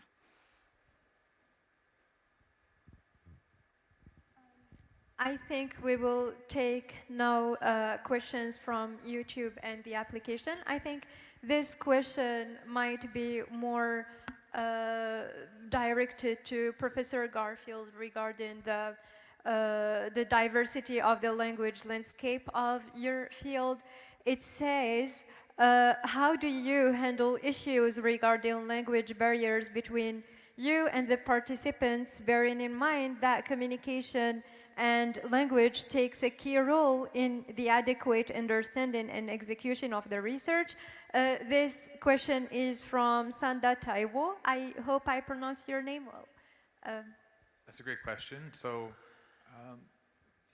Dr. Gervin, Dr. Lamy, and I, we're all quantitative anthropologists, but we also really engage in ethnography and try to understand local cultural traditions. So, you know, we try to learn the local language as best we can. But we also can't be experts at every language of every community we work with. So we're always working with local research assistants and local translators.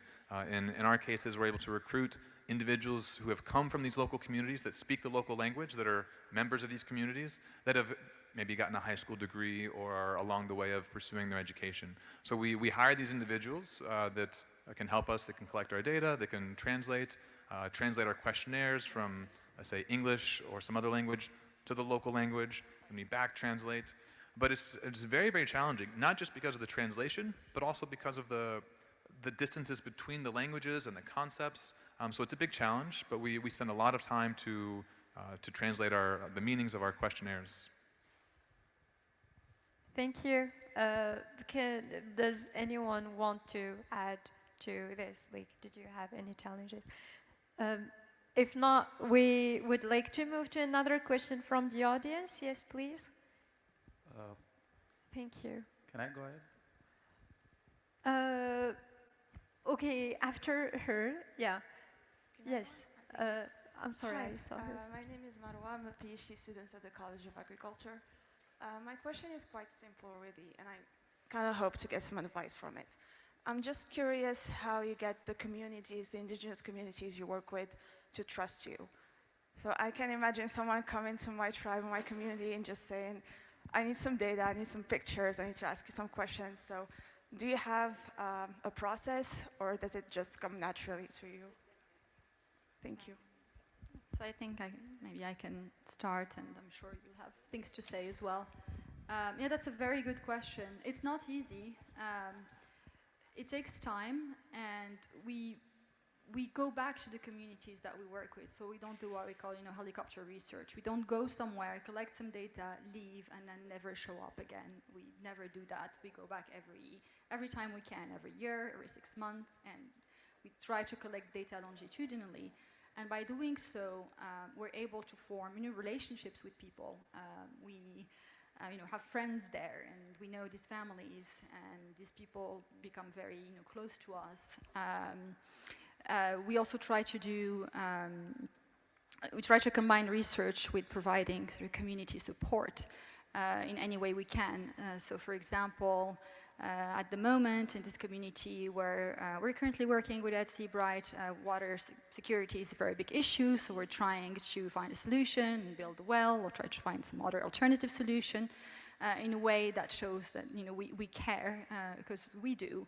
And we maintain contact with people of all long term. And I always joke that some of the families I stay with in the field call me more than my parents. And so that's part of what we do to build trust. And I'm sure Mike or Zach would have a lot to say as well. The longer standing projects. Yeah, that's all very important. I think another important component is just treating people like with respect and like you would expect to be treated. You know, if you go into these communities, it's very different than the communities that I grew up in. But when you do what the people are doing, you're eating their foods, you're drinking their drinks, you're playing with their kids, you're having a good time, you're joking, you're making a fool of yourself, you're making all these cultural faux pas, then along the way, learning how this cultural system works. When they see you doing that, they also see you as a regular person, and even though you come from very different cultural worlds, you start to minimize that gap, and then over time, you become kind of a member of that community, and then you come back more and more, and that's really how you build trust. You know, you do other things like eating the stomach of livestock and drinking blood and engaging in rituals and doing these things that are really important to them. When they see you doing this, they understand that you're really interested in who they are as people. Yeah, thanks for your question. Just building on what Sarah and Zach said, actually ties into the last question about learning the local language and learning local culture and just taking your time, right? So slow science, trying to really understand the local context before stepping in and trying to collect data and things like that. And in many ways, how do you get anyone to trust you? It's not terribly different being in indigenous communities, but you do need to understand the local history, right? If there's been a lot of exploitation and a lot of mistrust because of other researchers or other groups that have come through, you need to kind of understand where that's coming from and maybe work a little bit more slowly or build those contacts and relationships. So it does take time and effort to make that happen. And also, what are the community needs and how can we kind of build that into the research, right? So that the research is a win-win. It's something of value to the community as opposed to something that just the scientific community that's outside of indigenous life as a completely separate thing. So trying to build it all and tie it in together. So as Sarah had mentioned, in the Chimane context, there's a health project. And it's not like the health project is just the side benefit. It's part and parcel together with the research. They both feed into each other.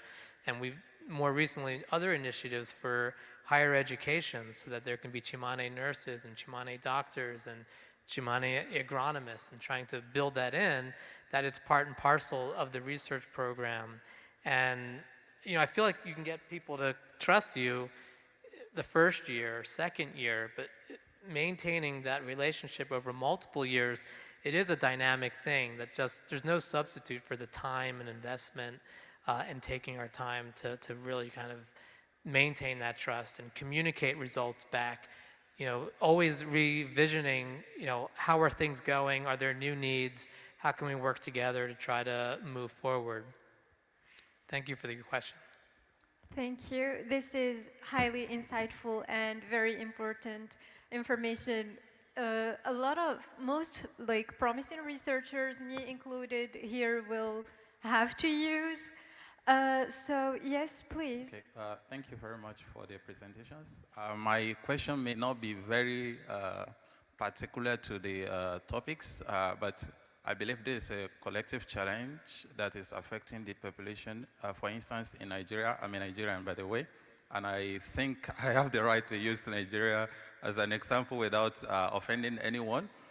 So in many countries like Nigeria, we have this issue of fiscal problem and high rise in inflation due to policy making. And this is affecting the majority of the population actually. And I realized that I think Professor Garfield, you suggested when talking about resilience in pastoralist community, you suggested informed policy. But what if this policy, like in our own now, has already been made and people are suffering? So what will you advise in anthropological view? And in addition, Professor Sarah, she mentioned that people in need are likely to help the other people in need. But what if it is the majority that are actually in need? So what do we do in this kind of situation that we find ourselves? Thank you. Thank you for the interesting and challenging question. So I think there's a couple important points here. One point is that these indigenous communities sometimes are often relative minorities in the larger landscape of let's say, a country. And so how do you balance the sort of in a utilitarian sense, how to best use resources in a developing country that has a lot of needs and a small population of maybe rural minority indigenous communities? There's no easy answer there. I think that the role of anthropologists is in part to help give a voice to these marginalized communities. Like I mentioned before, a lot of times there's some sort of traditional ecological knowledge that these communities have developed that can be useful and even transported to other potential contexts. And so as these languages and cultural traditions are disappearing, we're also losing potentially useful information that could be used in other contexts to solve similar challenges. So I think there's been a push to sort of help sort of preserve and disseminate traditional ecological knowledge. Now, what do communities do when policies are implemented without their consent or without their inputs that aren't effective for them? Well, these communities have a lot of different mechanisms to buffer that, like Sarah was talking about, social networks. There's ways to buffer that risk. So I think most of the time rural communities are used to getting the short end of the stick from the government or from other larger organizations. So that's just kind of the par for the course for them, and they have a lot of different mechanisms for dealing with that diversity in their economic systems. So pastoralists have different livestock types that have face different pressures, different ways to engage with the markets, and so forth. So I don't know the best answer there, but that's, I think, from my experience, what rural communities are mostly doing.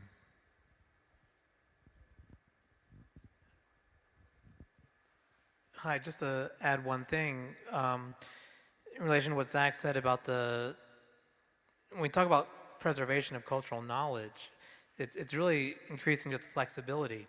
So in the Bolivian context, the price of rice dropped dramatically, and people just shifted some of their economic strategies towards increasing plantain and manioc and other crops and trying to sell them.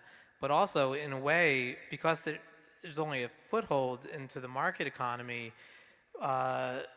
when things crash for people that are living in cities or the edges of towns, the Tsimane actually are resilient, right? They can just kind of go deeper into the forest, and in some ways are immune to some of the crises, economic and otherwise, that seem to be afflicting other populations. But if you completely lose that traditional knowledge, then you lose some of that flexibility. And so, not to say that it should be policy to maintain a certain level of traditional knowledge, but I think Tsimane leaders recognize that it's very important to, like, an economic resource is the traditional knowledge, because you can call upon those strategies when there's hardship. And the thing is that with climate change, there's more years of hardship than there is of like a normal year, right? There's more drought years, more flood years that are almost as common as like non-drought and non-flood years. So maintaining aspects of that traditional knowledge, I think, is really important for trying to move forward and maintain livelihood and well-being. Thank you. Thank you. Thank you for this very insightful discussion and for the very interesting interventions. I am very sorry this discussion comes to an end as we exceeded the time. And I'm sorry to the questions we could not ask, and I invite you, especially Ptihal, to ask the question directly to Professor Guven, and you can use the Campus Plus app to set a meeting and ask your direct questions to speakers. Thank you so much, and thank you, Asma, for an excellent moderation. Let's give them all a round of applause. Thank you so much. Thank you, thank you. All right, on to our next session. I invite our speakers to join us at the audience. Many thanks again for your expertise and sharing your experience with us. That was a wonderful session indeed, really insightful to learn about these population and all the field work that is conducted. Now, there is a connection between our previous session and our upcoming session, as our previous speakers also use game theory to look at cooperation within the populations they are studying. Our next session focuses on evolutionary game theory, which is a branch of game theory that examines how the behavior of groups of people, animal organisms, or norms evolve over time.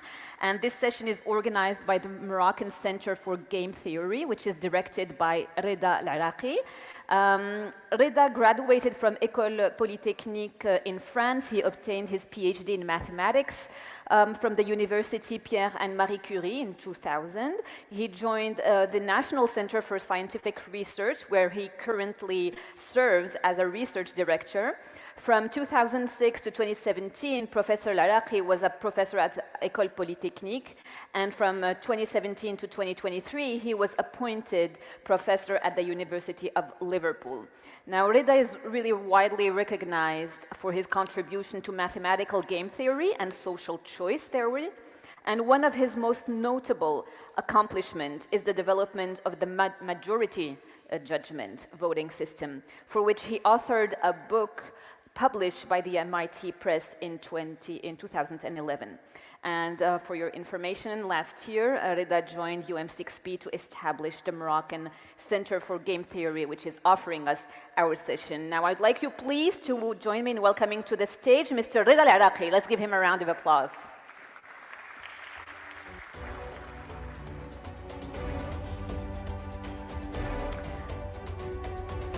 Welcome to you, Rida. Let's give you a mic. It is such a pleasure to have you with us here today. Very much. Oh, amazing.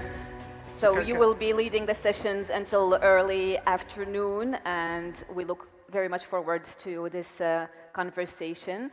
I will be back right afterwards, and I wish you a wonderful session. Thank you very much. Thank you. Thank you for being here. So we are a little late. And I would like also to welcome perhaps our speaker. They can come and discuss, also the three of them, so they can be here with us. So today I'm going to invite some people, some friends, very well-known researchers, to speak about their work on evolutionary game theory. So game theory is the interaction, is the science of strategic interactions between individuals competing. It can be, so it started by Walras, Cournot, Cournot duopoly, perhaps you may know about Cournot duopoly, two firms choosing a quantity each. The price will be a decreasing function of the quantities. At some moment, they should find an equilibrium of quantities. So this was the precedence of what later was defined as Nash equilibrium. Sometimes it's called Nash-Cournot equilibrium. So this is, so the game theory started also, mathematically speaking, by Borel at Académie des Sciences in France. Then von Neumann, who proved the min-max theorem for zero-sum games. Then the book, fundamental book by von Neumann and Morgenstern. It was just after the Second War, published. In Princeton with lots of researchers did their PhD in Princeton. The game theory started in some sense in Princeton at the Institute of Advanced Studies. Nash was doing his PhD there with Chucker, Alan Chucker, and he discovered the Nash equilibrium. He proved its existence, and since then, game theory has had a huge impact in economics, but not only in political science, competition between states, for example, bargaining is an example. Since the last 20 years, it has also a huge impact in computer science, multi-agent learning, multi-agent competition, how to divide resources, cybersecurity. So there are a list of applications of game theory is huge. One of the main applications of game theory is biology evolutionary biology. Maynard Smith defined the concept of ESS, evolutionary stable state, and he studied a dynamic called the replicator dynamics. This leads to development of evolutionary game theory in biology. We have one of the big leaders of this today, Carl Sigmund, who wrote one of the most important books on the topic with Joseph Aubauer, Population Dynamics. Also, a very important topic in evolutionary game theory is how people learn, how people adapt their strategies to converge or to discover or to the equilibrium. Or do we learn the equilibrium or not, for example? So all this social evolution, social dynamics have been studied by our guest today, Peyton Young. And we have also a lot of mathematics behind all this. So when you do learning, you have dynamics and you have mathematics. And the study of these dynamical systems or algorithms to learn have been the topic of study of Sylvain Sorin, who is also with us today. We are very lucky at the university to have very young, extremely brilliant researchers that you have discovered in the last session, anthropologue, but anthropology also are interested by the evolution of norms, cooperation, defection, lots of phenomena that are exactly the same topics that interest people that do evolutionary game theory. And it is, I think, a good and great opportunity to have a discussion between our leaders, game theorists, with our young, brilliant researchers with us today. And who are the three of them did the PhD in the US, the three of them in the most leading universities. Sarah did the PhD in University of California, Santa Barbara. Ed did his PhD in the University of New Mexico. So I just talked with Peyton today. He told me these are the two best universities to do anthropology, in addition of the University of Washington, where Zach did his PhD. So the first speaker will be Peyton Young.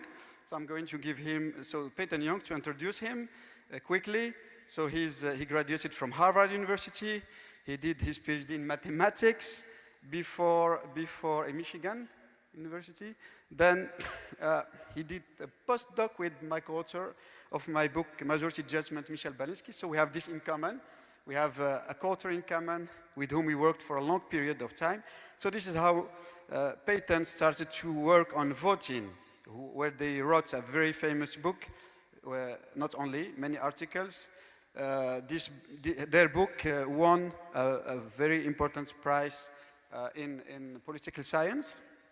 You also have many prizes in mathematics also.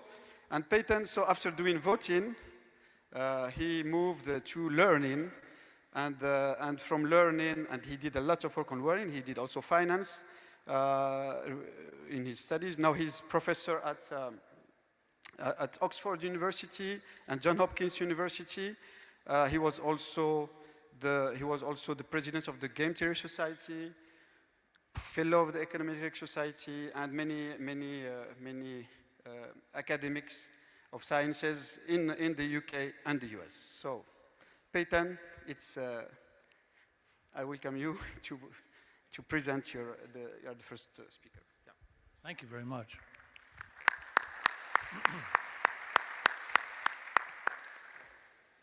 Thank you very much. It's a great pleasure to be here. My sense of this university is of a very vital, high energy, and also a very warm place where the students seem to be really enjoying what they're doing. And so it's, I'm hoping that I can at least communicate some of the ideas of game theory to those of you.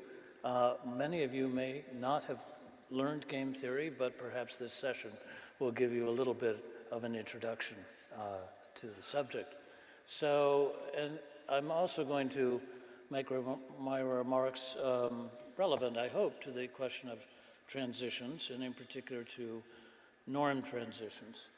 So, I want to first, however, mention, let's see, how do we switch these slides? Is this it, right here?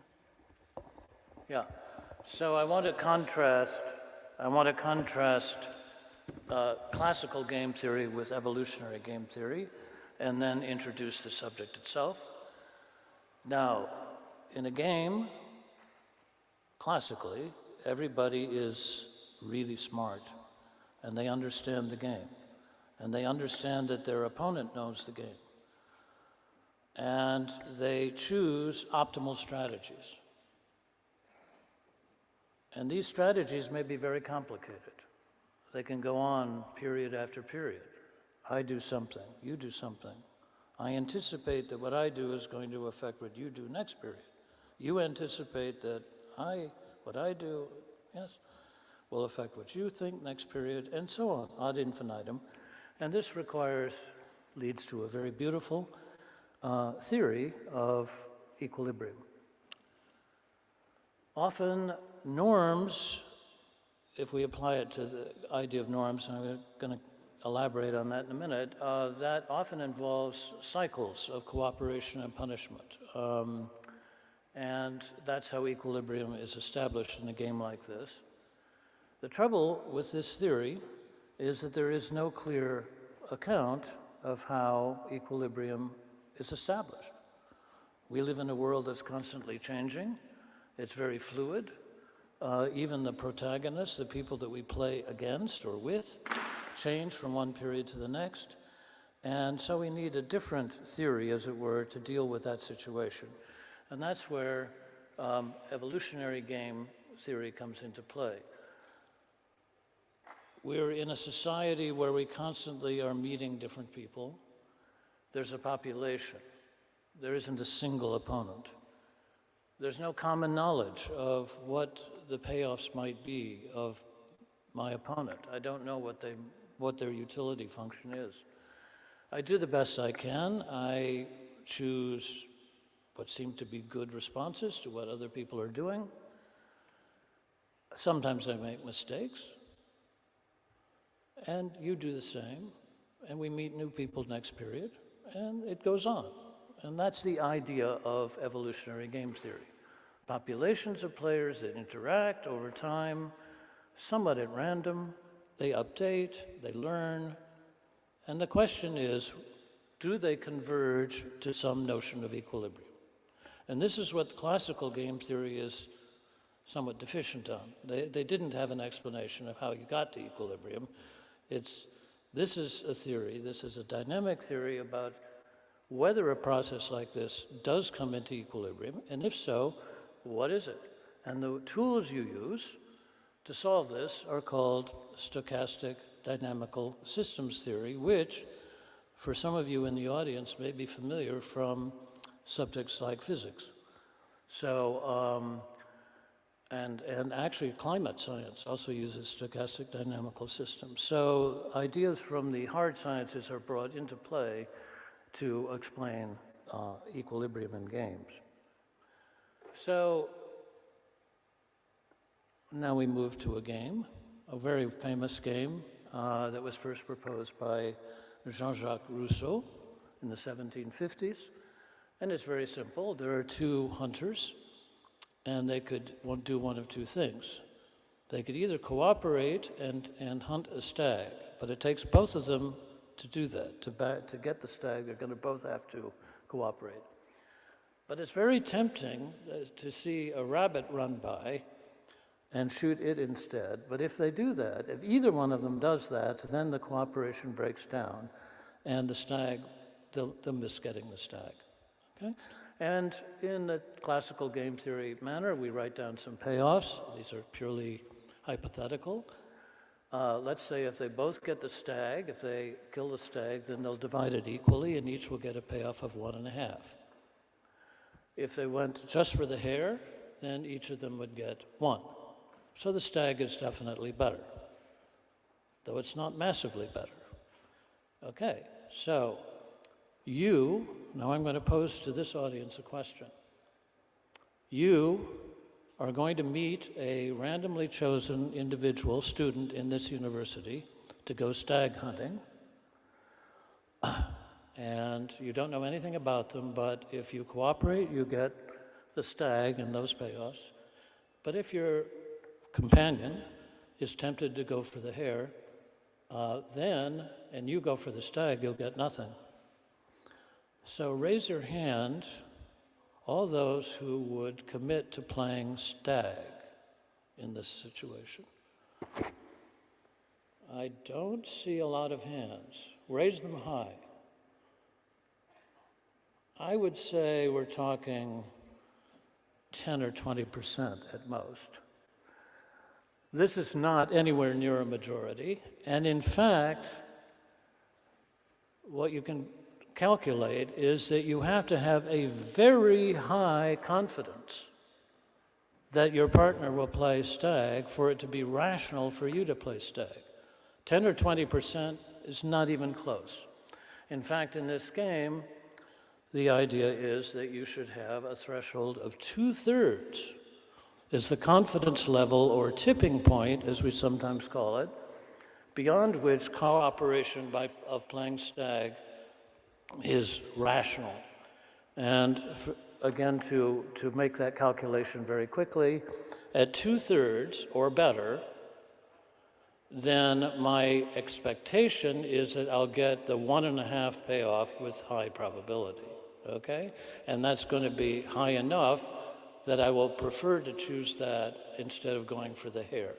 But still, you have to have a lot of confidence for this to work.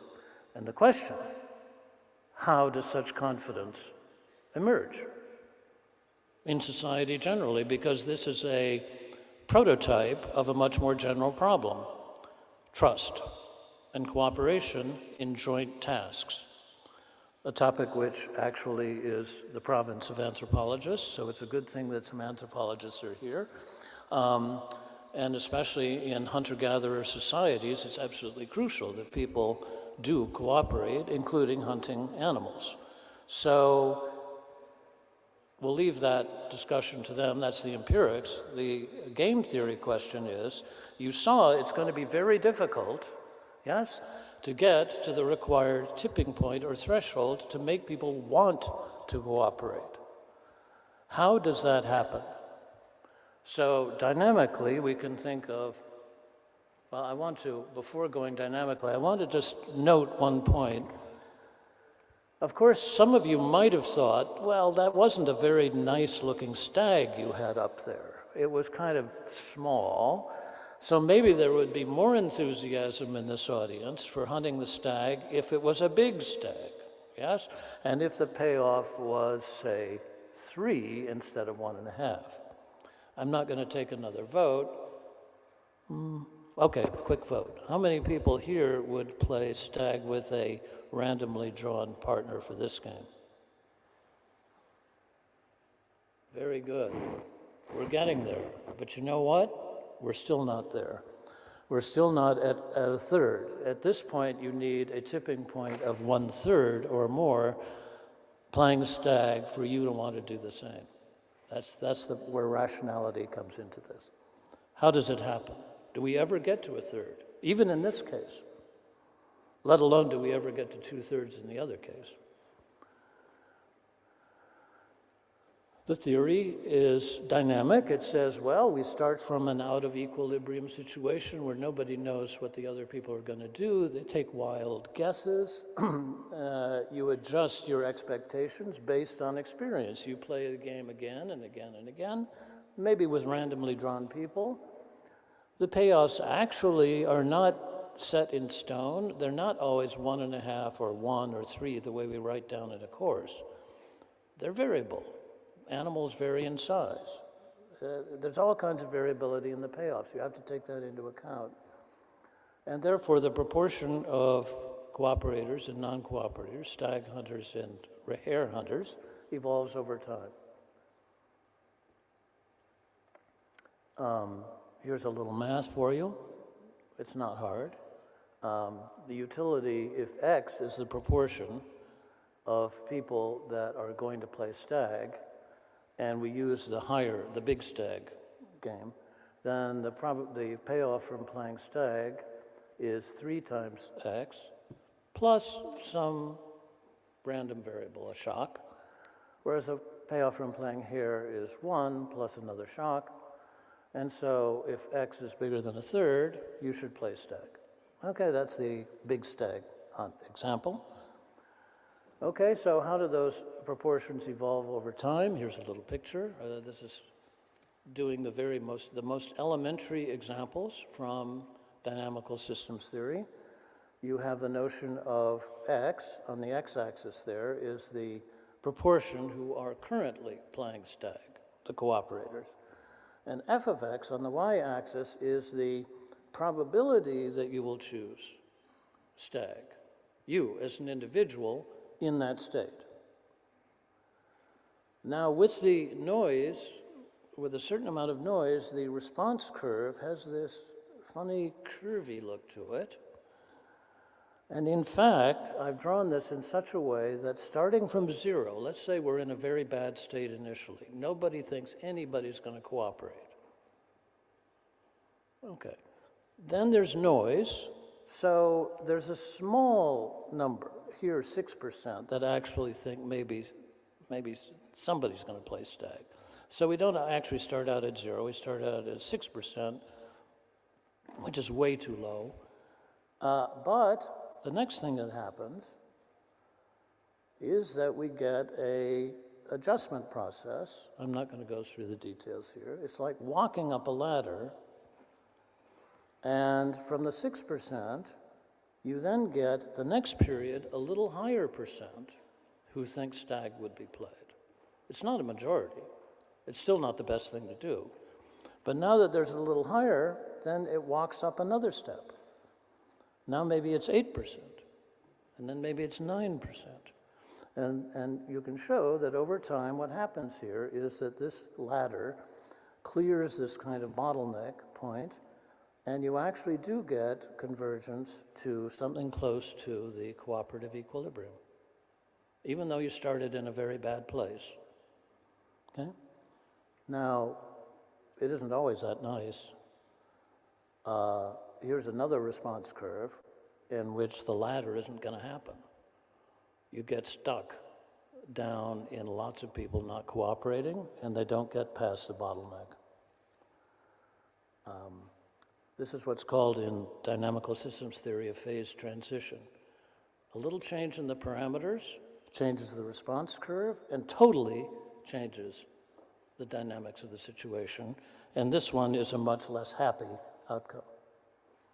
Here's a little graph showing, I'm not going to spend a lot of time on this, but if the stag has got an alpha payoff, and then I change alpha, yes, that's on the y-axis. And on the x-axis is the initial probability that you think stag will be played.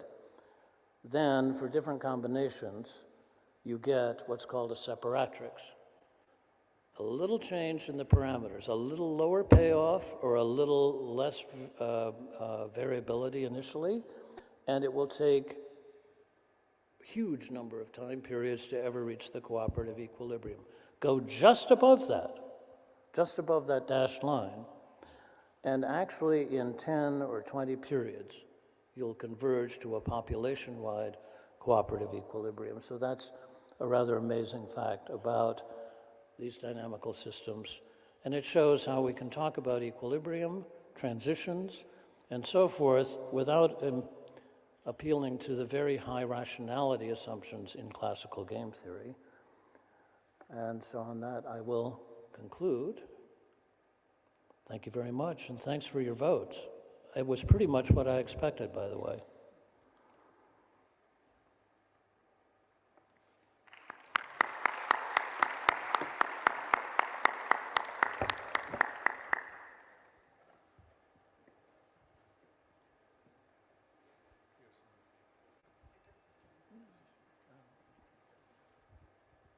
Okay. Thank you very much, Peyton.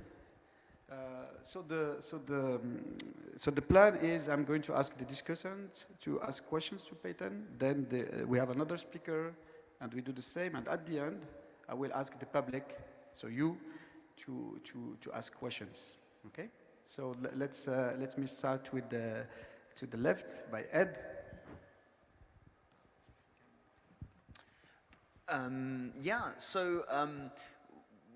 one thing that's fascinating thinking about these game theoretical models in the context of thinking about human evolution and the contexts in which humans have evolved. I think, like my colleagues here, we probably studied evolutionary game theory before going out into the field and had, you know, a moment where we, having learned models like the stag hunt and prisoner's dilemma, etc., we were kind of confronted to, you know, how does the complexity of the real world differ from the simplification of the model? And obviously I'm very sympathetic to the fact that evolutionary game theory models need to be simplified. In the context of stag hunt, obviously most of the time it's not just two players. And really the real life parallel to stag hunt that I see in my field work is more of a sort of a collective process. You need multiple people to come together to work on a joint project. If only one person shows up, they're probably not going to even bother, but so they've wasted their time. If everybody joins, then they get something done. One thing that these stochastical systems don't take into account is a sort of meta belief or a meta desire to reach that tipping point, right? If I'm just thinking, okay, well, what's the probability of people playing stag next turn, then yes, I might follow that response curve. But if I'm also thinking, well, listen, this is the only community, this is the only group I'm ever going to be part of, I want to be proactively pushing people towards the tipping point. Therefore, I might expect to pay a few costs in the first few rounds, but if I can be part of that movement to bring the response curve up, then in the long term, I expect that everyone will benefit. Yeah, so what's your thought about that, and do you think that there are ways of incorporating that into these stochastical dynamics? Can you hear me? No. Yes? Absolutely fair point. If I had an hour, or maybe 2 hours, I would have gone into exactly the extension of the model that you talk about. Multiple players, cooperating over time, and also reputation building. So if I don't cooperate, you're going to give me a dirty look, right? And dirty looks can go a long way in disciplining bad behavior in societies. And maybe it'll go beyond dirty looks. If I continue to be uncooperative, maybe I'm going to be totally shunned by the community, and it's going to be very costly indeed. So there are various low cost, medium cost, and so forth, punishment strategies, which are employed, as we know, by actual hunter-gatherer societies to encourage cooperation. When you run the games like this one in the laboratory, you tend to get actually initial cooperation sometimes, and then it all starts to fall apart. And the problem is that you don't have except in some experimental setups, it's difficult to punish people effectively. But I think in real societies, where people in fact do know each other and do care about their standing in the community, this is a huge additional factor that needs to be brought into the model. But it can be. That can also be brought in. But yes, fair point. Thank you, Peyton. Now, Sarah. Yeah, I mean, I had a very similar remark or question that was about sort of ecological validity and the variation in sometimes these cultural norms towards punishment, yeah, the extent to which reputation matters in society and what happens when we become less connected to our little social world and become sort of more market integrated, and do we expect then people to be less cooperative?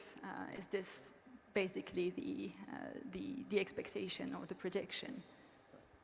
Can I just add one sort of additional thought to this? So I've just completed a book on social norms, and the one thing I want to mention is these norms of cooperation are merely one in a whole galaxy of different types of norms, which actually function somewhat differently from what we're talking about. They aren't necessary, say, for just what you wear, actually. Your dress your dress codes, is very important in some societies, and violating the norm can lead to all kinds of bad reputational consequences. It isn't about the survival of the society per se, but I think it is very much the way that humans communicate with each other, subtle things about identity, character, trustworthiness, goes way beyond this type of stag hunt situation. So if you want to find out more about that, look at my book, which isn't published yet. Thanks. Excellent advertisement. So Peyton is finishing 2 books. One is already in press, Oxford University Press, and the other one is large audience. I think it's coming next year. And this is his only 7th book. Okay. Thank you for the great talk. And like Ed and Sada both mentioned, I appreciate the simplicity and the approach for formal modeling to understand different aspects of social behavior, but like an evolutionary anthropologist, I have to bring some challenges to maybe some of these assumptions. So if we think about cooperation and our split from our closest biological ancestor, chimpanzees, chimpanzees basically never have any intergroup cooperation. And there's obviously much less within group cooperation as well. So there's probably a very long evolutionary history of cooperative behaviors in the human evolutionary lineage. And so we probably have a lot of psychological biases, we could say, and also culturally evolved systems that have a very deep evolutionary history promoting cooperation. Maybe, I always cooperate closely with my kin. I'm always going to cooperate with my brothers. I'm always going to cooperate with my neighbors or my friends or my people who cooperated with me before. And so if we have this sort of predisposition and these biases or these sort of overarching institutions, how does the sort of dynamical decision-making of game theory sort of work within that framework? Do you see them as opposing or just different pieces of the puzzle? Additional pieces of the puzzle, which can be brought into the payoffs if you stretch things a bit.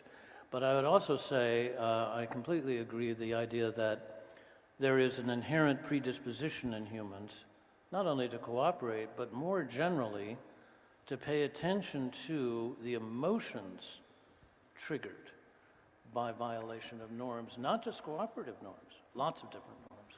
And this is, I think, probably inherited. It's in the DNA to some extent, and this is sort of a broader argument than just the norms of cooperation in, say, hunter-gatherer societies. We feel guilt, if we don't adhere to community norms of various kinds. And that in itself is a disciplining device. So, I agree.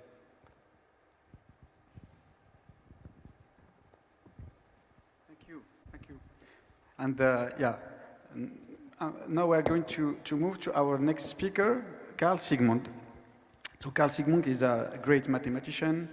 He's multidisciplinary, working in ergodic theory, dynamical system. His last book, he just gave me his last book, just appeared, Mathematics and Philosophy. So he's doing also philosophy. So as I said, the book that I know from him the most is the application, so dynamical system applied to biology. So population dynamics with Joseph Hobauer. So he's professor at University of Vienna.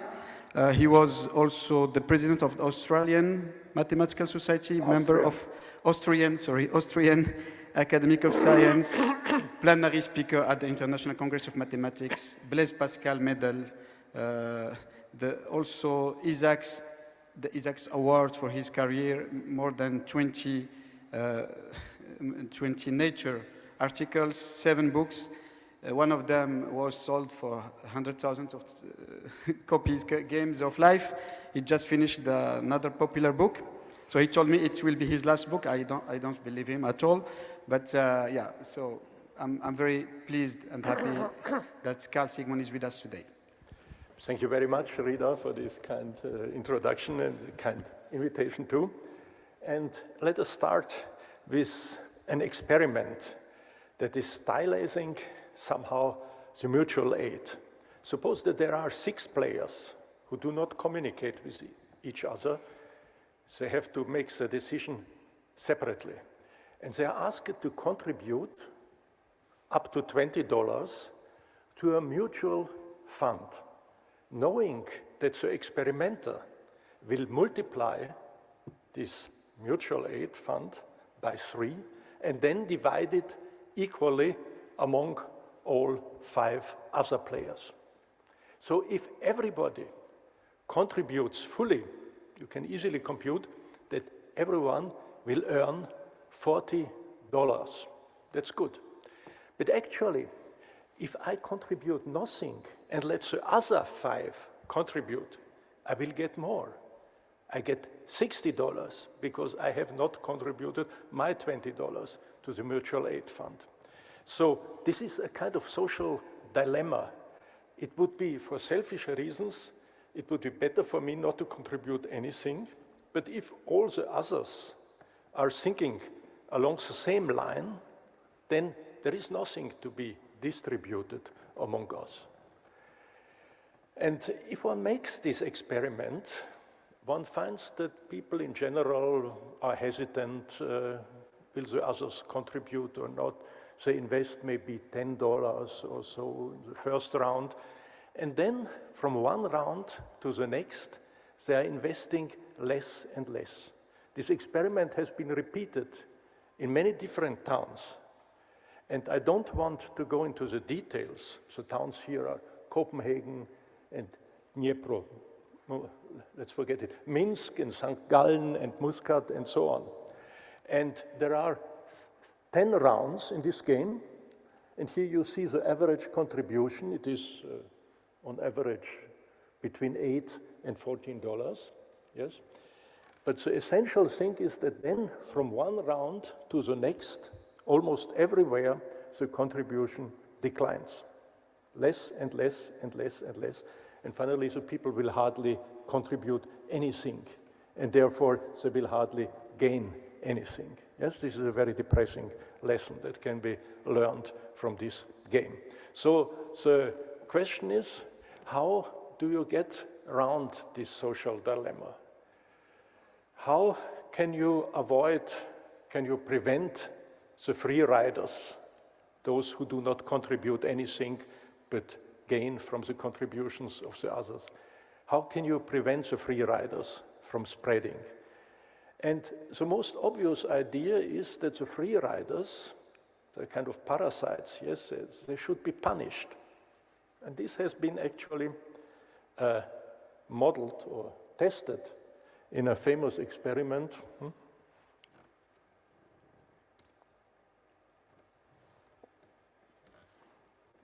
Something does not seem to work. Here? Ah, now it goes. You just have to step up and it works. Yes, this is the idea of so-called punishment. So players can punish each other. So I, as a player, can impose a fine of, say, $10 to another player who has not contributed. I do not collect this fine. It is the experimenter who collects the fine. So I don't gain anything from imposing a fine.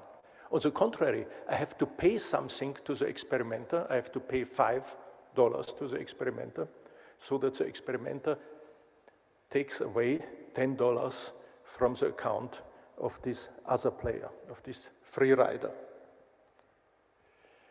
And this is the outcome of this very famous experiment. There are, first of all, 6 rounds without this possibility of punishing free riders.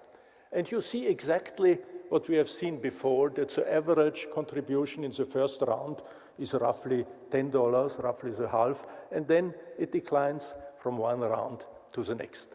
But then, after 6 rounds, the players are told, and now you can impose fines on the defectors. Yes, now you can punish the free riders.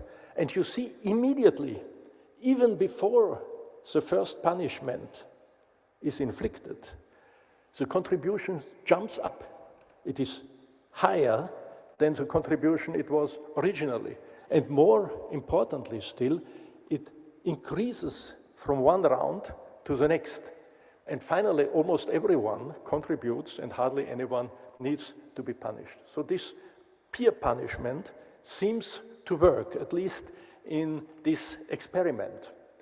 But it has a problem, namely it raises a kind of another social dilemma, a second-order social dilemma.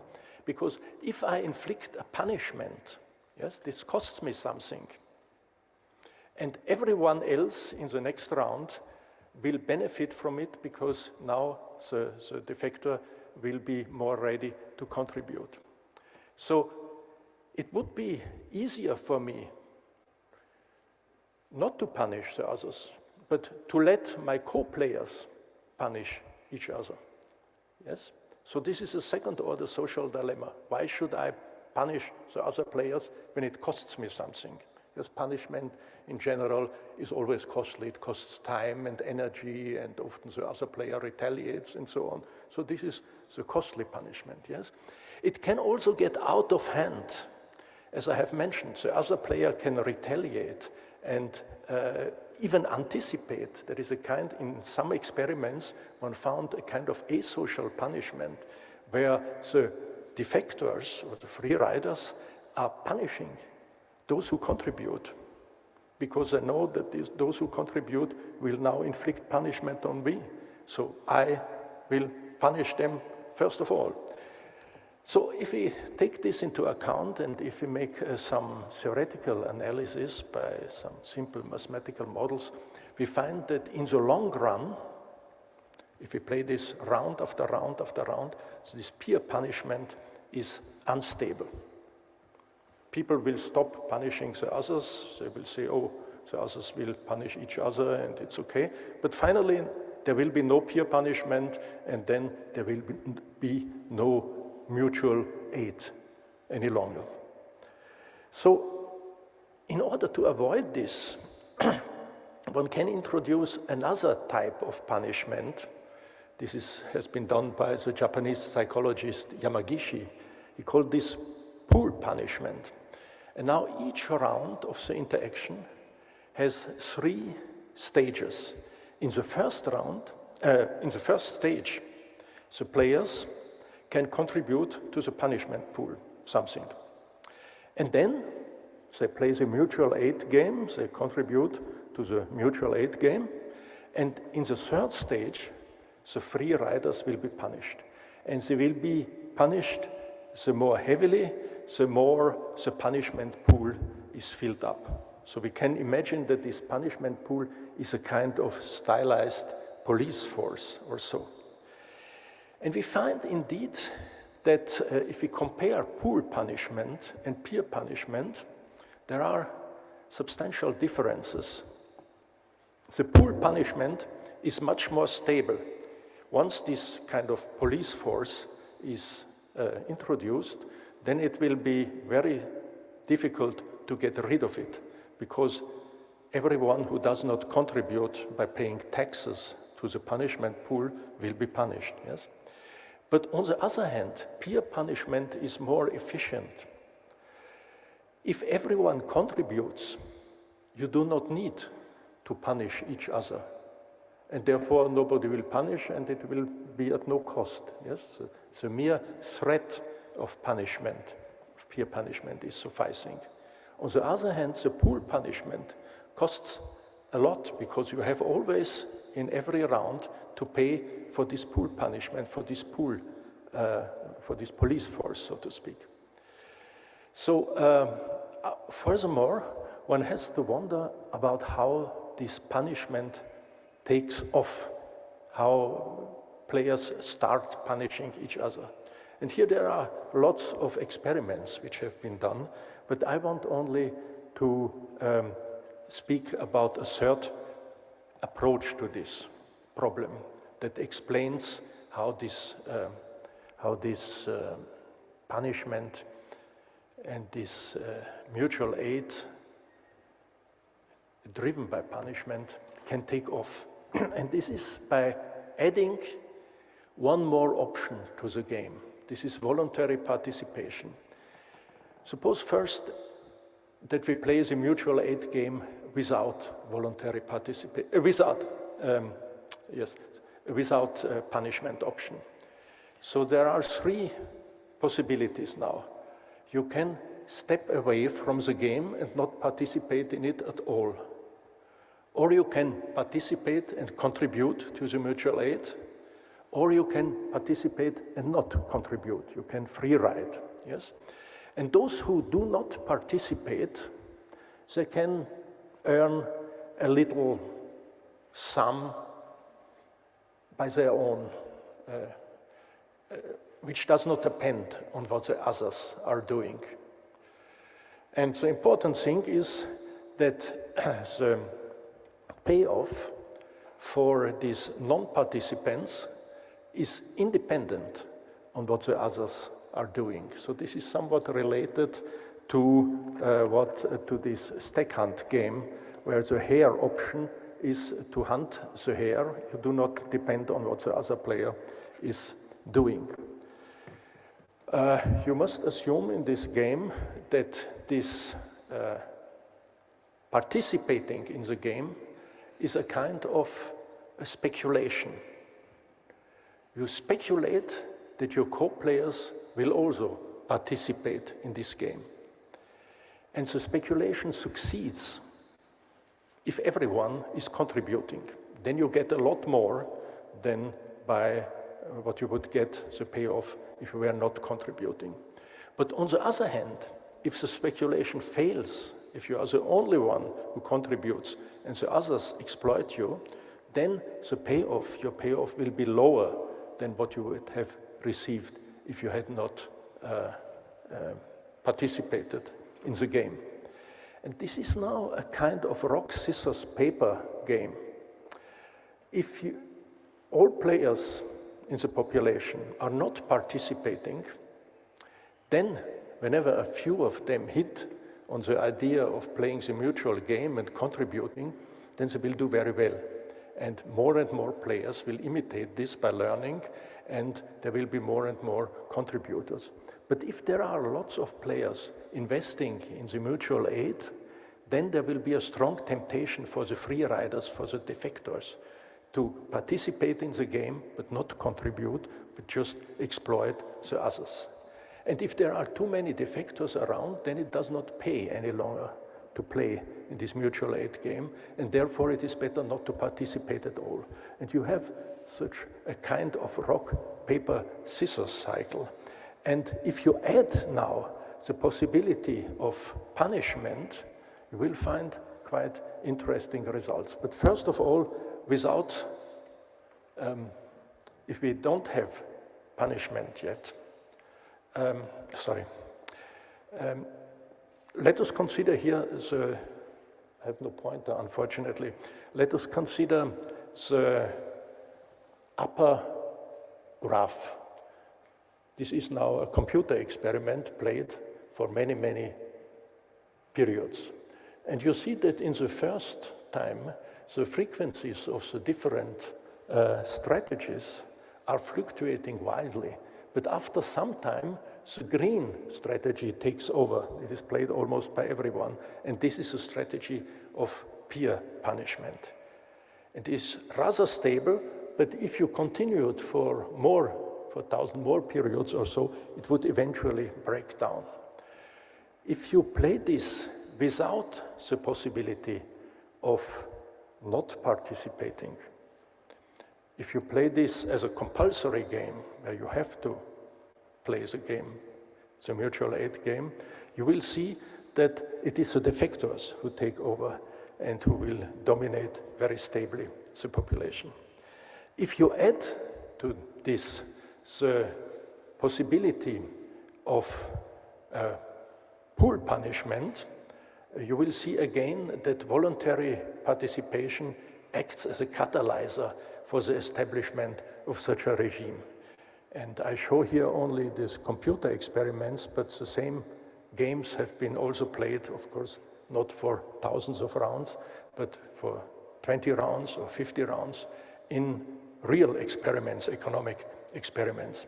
And what you see in the upper graph is that most of the time, the green strategy, the green line, takes over, and this is peer punishment. But it is not completely stable.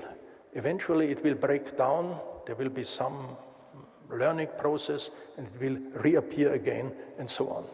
If you add to this, however, the possibility of pool punishment, which is the purple line, then you will see that after some initial time, pool punishment will take over, and then this will be extremely stable. So to resume, what one sees in this model is a kind of emergence of mutual coercion. You force each other to cooperate, but it is mutually agreed upon. So game is a voluntary game that you can play or decline to pay. So whether in conditions of anarchy, which is peer punishment, this is self-justice, or if you have institutions providing the sanctions, this voluntary participation promotes the cooperation. It acts as a kind of catalyzer. This is a self-commitment that is occurring not through rational deliberation and thinking out ahead of the different outcomes, but just by social learning, by imitating whatever is currently doing better in the population. And to end, this is similar to what Jean-Jacques Rousseau already said a long time ago in his famous book, The Contrat Social. L'homme est né libre et les hommes sont partout dans les fers. This is often misquoted as l'homme est né libre, mais les hommes sont partout dans les fers, as if there was a contradiction between being born free and coercing themselves to mutual aid.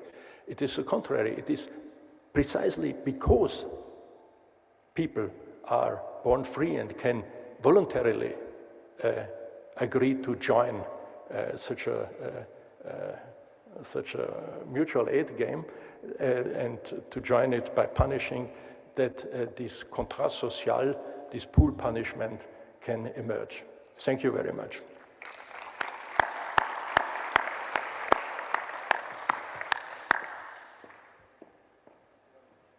Okay, Carl, thank you very much for this great talk. And I'm going to repeat the process and ask our brilliant anthropologue to react. Thank you so much. What a great talk. So I have lots of thoughts, as I'm sure do my colleagues, and I don't want to, I'm just going to focus on a single one of my thoughts, and I'm sure that Sarah and Zach will be able to read my mind about some of the others.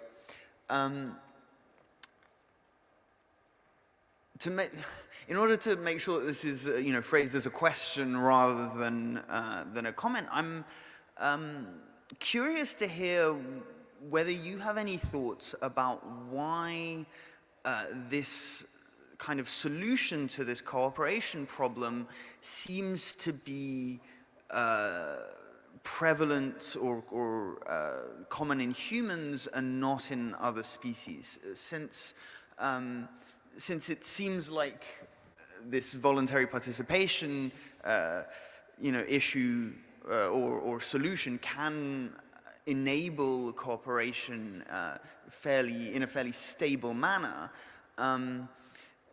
Why then do you think that humans are the species that have perfected this, and for example, our closest primates, cousins, seem to struggle with this a little bit more? Is it about our ability to communicate with each other? Is it a cognitive, is it due to our different cognitive abilities?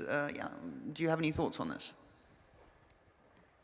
I would have asked the same question.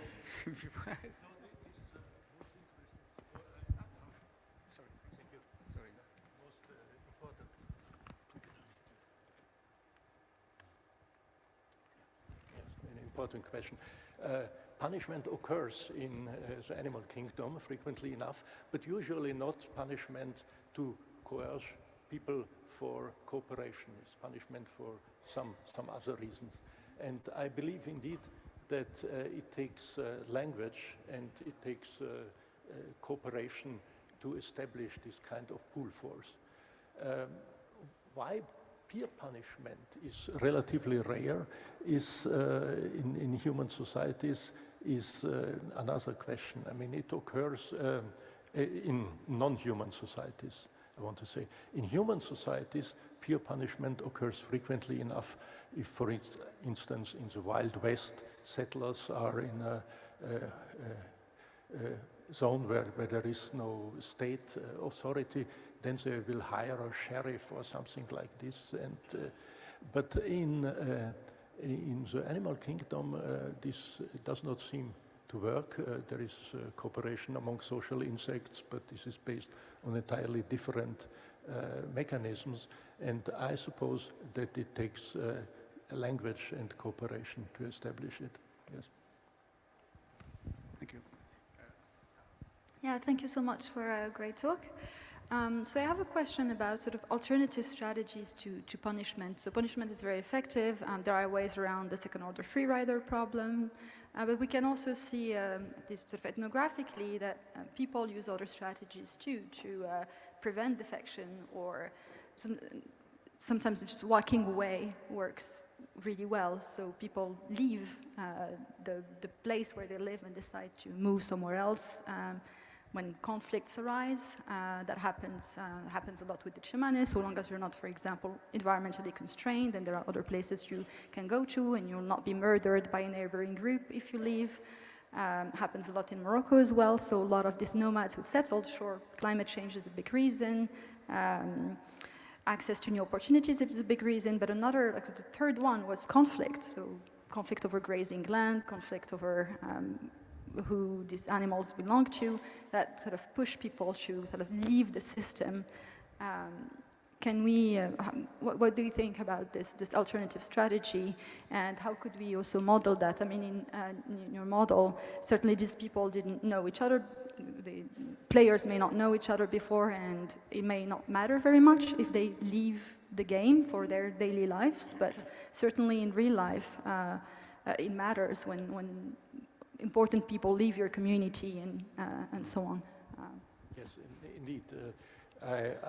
I'm well aware that these economic experiments, for instance, are highly stylized and not realistic at all. Real interactions are very frequently among people who know each other for years and years and so on. And certainly this has been a subject for many anthropological research, for a lot of anthropological research. I do not need to tell you about Henrich and the others who studied with this type of game, and also with other types like the ultimatum game also, which are somewhat related. What happens in the real life. And what happens in real life is not nearly as clear-cut as the presentations that I gave here, or what you find out in game labs, where usually the population that is tested consists simply of students, usually students of economy, who have learned it all already and who are not naive on this topic. So this is, I think, but I'm telling you certainly nothing new, for at least 20 years, an important topic in anthropological research, to go out and see what in small-scale societies, for instance, people are really doing. And there, so the picture is vastly more complex. This is just a first step to provide a hypothesis to be tested. Thank you, Carl. So that's why I want you to discuss with our anthropologist, and hopefully you will visit us often in the Game Theory Center, and they are close by in the next offices to our offices in the School of Collective Intelligence and the FGSOS. And so we are proud to have them, and we will be happy to have you visiting and interacting with them. Zach. Thanks again for the great talk. I was thinking about the pooled punishment and the peer punishment as sort of distinct strategies. I've done some large-scale surveys of the ethnographic record to look at I've done some large-scale surveys, cross-cultural research of the ethnographic record to look at the qualities and the functions that leaders are described as doing and serving across a wide range of societies. And one thing that we see is punishment is a pretty common function of leaders. It's not the most frequent function that we see evidence of, but it is common nonetheless. And then when we look at what other characteristics associate with punishment, we see that it's things like having coercive capacity, having material capital. And so this kind of goes along with your story about punishment being very costly. It seems that high status is negatively associated with punishment, so also implicating the cost. But I'm wondering if there's a sort of midway between the pooled punishment and the peer punishment, in that if there's a social role that is agreed upon by the group, it's sort of a... Sorry, the acoustics here is so dreadful on the stage. I'm thinking about leadership roles being a sort of shared agreement, a sort of pooled conceptualization of an individual who's not exactly a peer, but also a member of the community. And if sort of by having this institutionalization that everyone in the group agrees upon, it sort of facilitates some of the dynamics of pooled resources in terms of allocation of status to an individual, but then that individual serving the function to do the punishment. So sort of institutionalizing a social role of a community member might be a sort of strategy in between pooling of resources and paying the cost to punish one by one. I think this has been the life topic of Elinor Ostrom. She studied this also in small-scale societies, and she, for her, I think, if I can quote her, that institutions are tools for forcing people to cooperate. Yes, most of this forcing is done by punishment, but sometimes it is also by rewards. Yes, rarely, but sometimes. So these emerging institutions have been studied in many cases, in fisheries or among herders and so on, and they are extremely interesting topic of research. You are right, I mean, this clear-cut connection between peer punishment and pool punishment has to be replaced by a continuum. Thank you, Carl. So I didn't want to ask a question, but I would like to give a comment. So you are somehow doing social design, and in economics something called mechan design.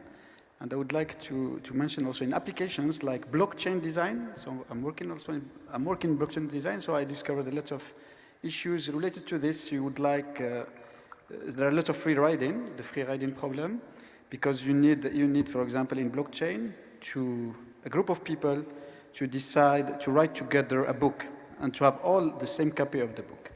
And they should check, they have some things to do all together. For example, if something is published, everybody should check that this is correct. And it is costly to check, and sometimes, and you should vote.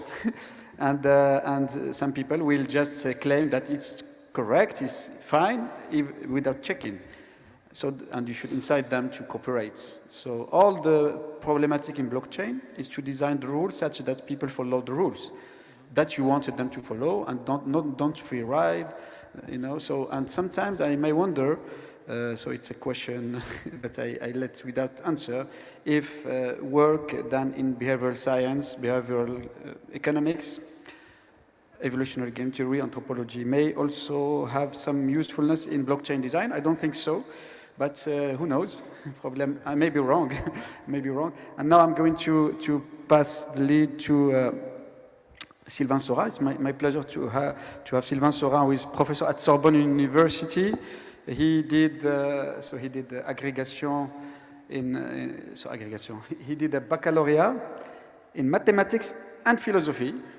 So he was, and then he did École Normale in France, and after École Normale, he did, at the time it was thèse d'état, so 2 PhDs in addition to the habilitation.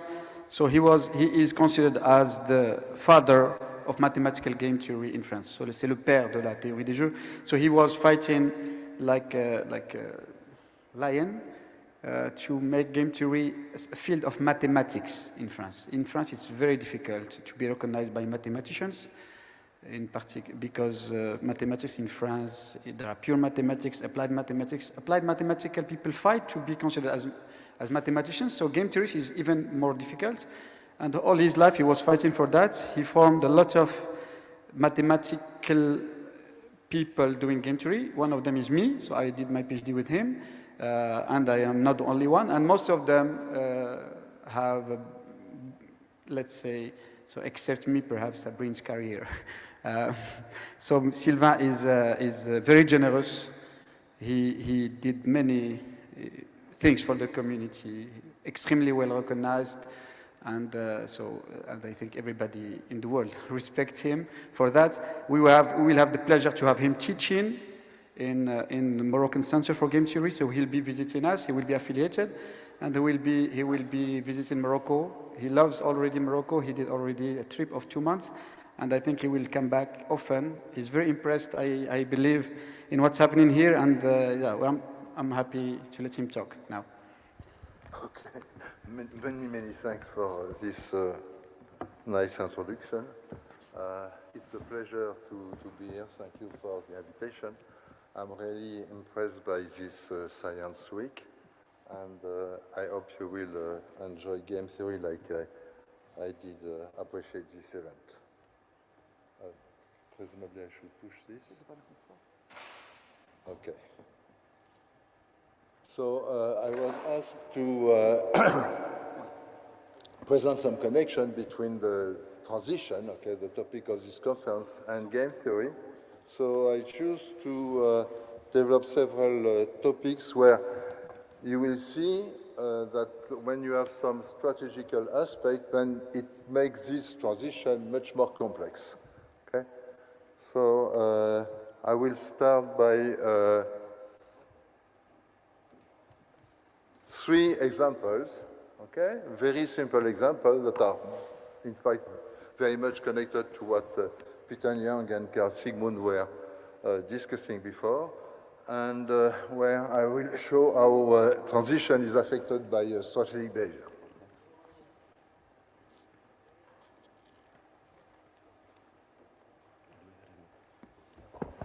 Okay. So first one, improvement.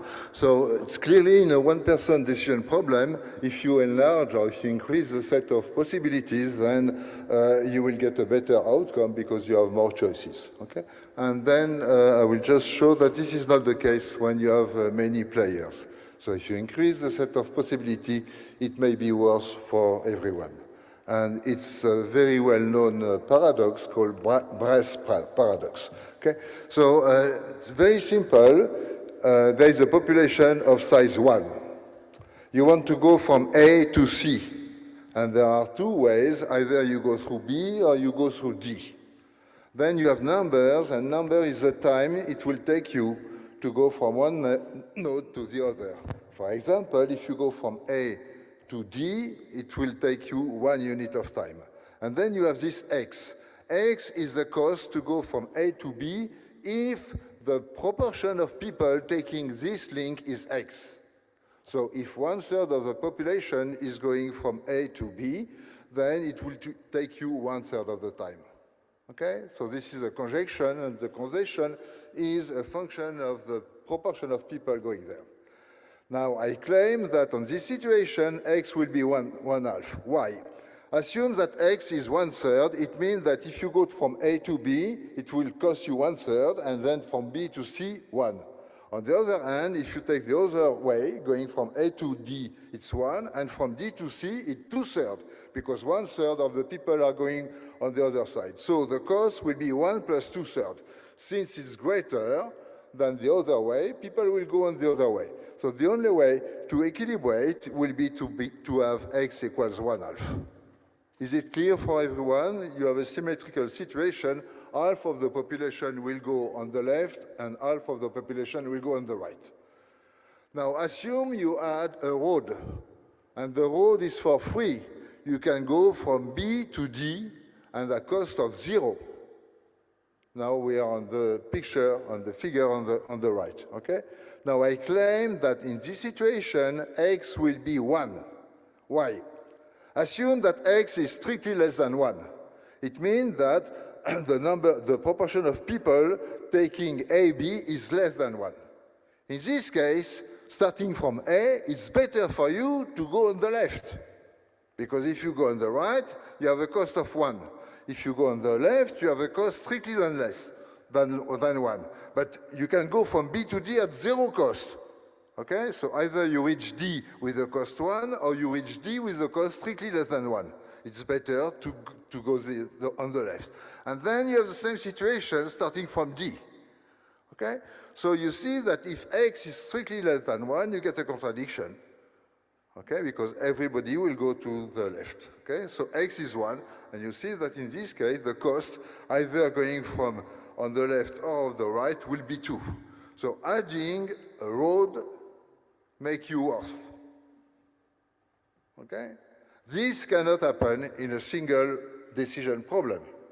It's because there are several players, a population, you can do this with finitely many players, that you have this aspect. Okay? This is the first example where strategic consideration make the transition from one situation to the other more complex. A second example will be coordination. So here you have, let's say, an old computer and new computer, and you are working with a colleague. If you use the old computer, you get some outcome. With the new computer, it will be much more efficient. So the first situation where both are using the old computer gives you the outcome of 1, and if you use the new one, the outcome is 2. Okay? However, if you change to the new computer while the other is not changing, then you get a payoff of 0 because you cannot communicate anymore. Okay? So both will agree to move from 1 to 2, but there is a coordination problem. Okay? Who is deciding to do it, when, how, and so on. So these are very much related to the previous example discussed by Peter and Carl, but you know, this is a general property. Signal is costly, and you need to signal in order to move. You have to prove that you're ready to move from old to new, but you want to coordinate the move. Okay? And there is some difficulty to implement this coordination. There are plenty of ways, but it's not trivial. While if one person decision problem, you go from the old to the new, and it's very easy to implement. Okay? So this is a question of coordination. The third example will be a social dilemma, and this is very much related to what Carl was explaining. You have a public good, let's say a garden, and you have a choice of clean or polluting, okay? And if you look at the matrix there, you see that polluting is much easier because you don't care and you get always a better payoff. If the other is cleaning, then you get 10 from 10 to 11, otherwise you go from 0 to 1. So in both cases, it's easier for you to pollute. Okay? Now the configuration CC is better for both. It will give 10. The configuration pollution on both sides will give you a bad payoff, 1, 1. However, it's better for both players to pollute. So the natural and stable outcome will be 1, 1. Okay? And this is a general situation, very common in economics, called tragedy of the commons, okay? When you have a public good and there is what is called a dominant strategy, okay? Then here P is a dominant strategy. Now, how can you go from this PP situation to the situation CC, namely to have go from the outcome 1, 1 to 10, 10? Obviously, you need some repetition, okay? And you need to observe whether someone is deviating from this proposal to punish him.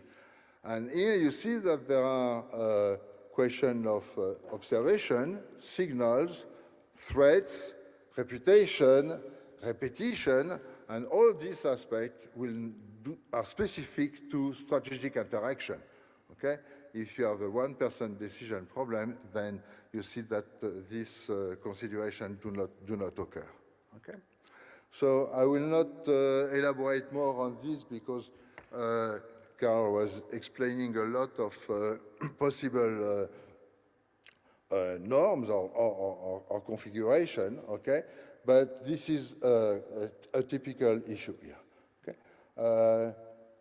By the way, you see here that I made no assumption on the rationality of the player. It could be either evolutionary game model or rational players or so on, but you see that there is a need to specify the observation and the punishment, okay? And if you have no dynamical aspect behind this situation, there is no hope to implement the cooperative behavior.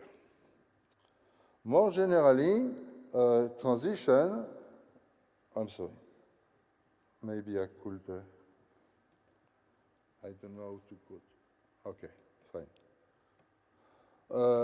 Basic model of transition will be a Markov chain. So you have a state space, okay, and with some probability, you will move from a state to a new state. This is the typical stochastic transition model.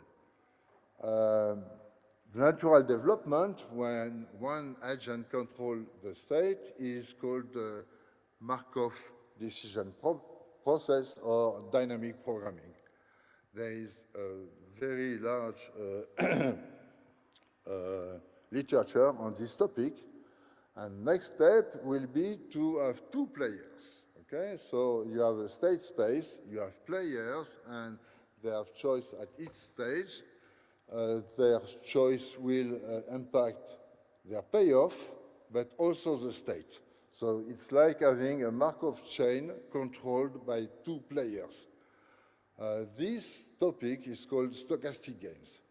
What is interesting is that it's much more complex than either Markov chain or dynamic programming or Markov decision process. Okay? What is interesting is that the basic tools that are used in Markov chain or in dynamic programming, for example, Bellman equation, are still available for stochastic game, and this is called in this framework the Shapley operator, but it's much more powerful, but it's much more complex. And from a mathematical point of view, stochastic games are a very nice and exciting area of research, okay? And you have plenty of problems related to the evaluation of the payoff, the signals, whether you look at the asymptotic behavior, knowing the length of the interaction, and then you let the interaction go to infinity, or having an approach in terms of good strategy, okay? So it's just to explain that in this example, going from one person to a strategic interaction makes the field completely different, and from my point of view, very interesting. A last remark, will be about the transition and discontinuities. Okay, so consider a situation, it could be a general equilibrium or the equilibrium correspondence for games, where you look at all situations. So fix an economy, for example, okay, and you look with, as a parameter, the utility of the agents or the initial endowments. Or in a game, you fix the strategy of the players and you modify slightly their preferences or their payoff. So the base space will be the utility of the payoffs, and once the utility are given, you look at all the equilibria. Okay? Then as you move the new utility, the equilibria will change, and this map here is called the equilibrium correspondence. Usually, above a specific game, there are several equilibria. The point is that you cannot get, in general, a continuous selection, meaning that as the transition evolves smoothly, at some point there will be a jump in the equilibrium. Okay? So this is very much related to what's called catastrophe theory, but it's a natural process in this area. Okay? There are no continuous selection of the equilibrium correspondence. Okay? So this was related to what Peter was explaining. A small change in the parameter will, in few cases, in several cases, induce a completely different behavior. So here are two examples. The first example will be, for example, replicator dynamics and Shapley example. So replicator dynamics is is basic dynamics in the evolutionary game theory, where the outcome is the fitness. Okay, so if your strategy is successful, it means that you will have a lot of offsprings. Okay, and you look at the proportion of the different species in the population. Now assume that you have three types, and if you are facing somebody of your type, the outcome is, we normalize, okay? The outcome is 0, and otherwise it could be A or minus B, okay? So you have three types in the population. If A is strictly greater than B, so there are people where you will have high payoff and people with whom you will have a low payoff, but if the high payoff is greater than the low payoff, then there is a Nash equilibrium, an equilibrium where the situation is symmetrical, 1/3 of each type, okay? And then this is the picture on the left. You see that the replicator dynamics, whatever being the starting point, will converge to this point in the middle. This is on the left, okay? On the other hand, if B is greater than A, meaning that you dislike more the people you don't like, that you like the people that you like, okay, then you have the opposite, namely starting from any point in the interior, you will go to the boundary, okay? So in this case, it means that you will prefer to be with people of your type rather than mixing in the situation, okay? So in terms of game theory, if you look now on the average on time, you will see that the average behavior will be similar, but on a very different time scale, okay? And these are interesting phenomena, okay, where a small change in the parameter will generate completely different dynamical behavior. The same is true for potential games and best reply dynamics, okay? And as a consequence, it means that sometimes, rather than looking at equilibrium points or behavior converging to equilibrium points, you look basically at natural dynamics, okay? And these dynamics are much more stable in terms of perturbation or transition. So this is the interest of looking at all parameters, okay, because you see new, I will say, sets of strategies that emerge and that are much more stable in terms of long-term behavior. Okay? So I will stop here because there are a lot of questions and I will be glad to answer. Thank you.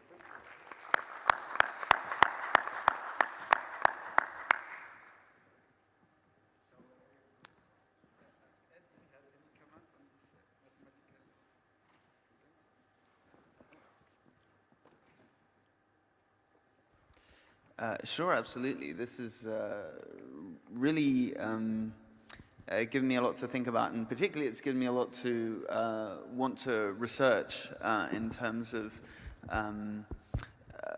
these stochastic models that you raise that give so much more flexibility with respect to the starting parameters and the possible complexities of the models, which, as I'm sure you've gathered, we anthropologists are fairly keen on. We're torn between understanding that models need to be simple and desperately wanting the models to capture all of the complexity that we see when we do our own research. There's a single element that is often brought up in conversations about the evolution of cooperation that I'm not seeing in these models, and so my question is about what you think about incorporating it into these models, particularly when it comes to these questions about coordination and tragedy of the commons.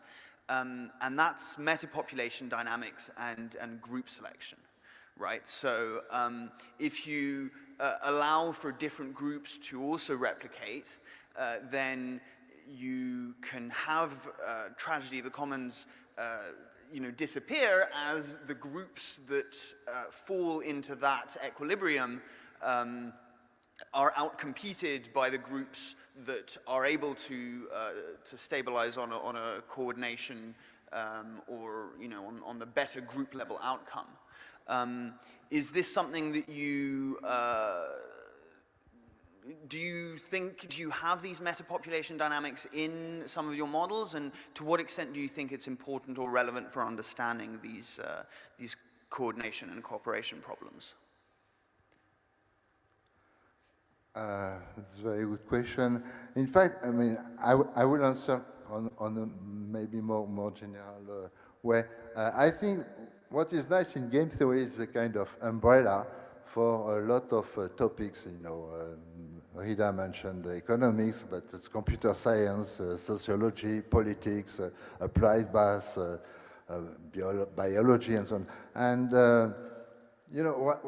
so you have the model, okay? You have to identify a certain number of things, like what are the players, what are the strategy, what are the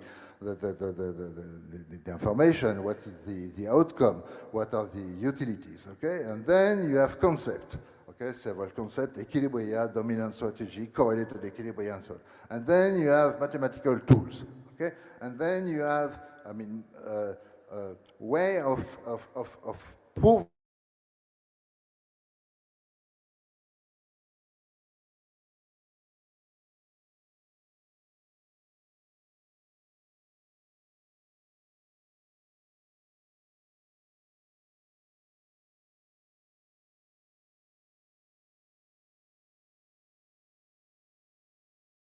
And there are plenty of proof of value.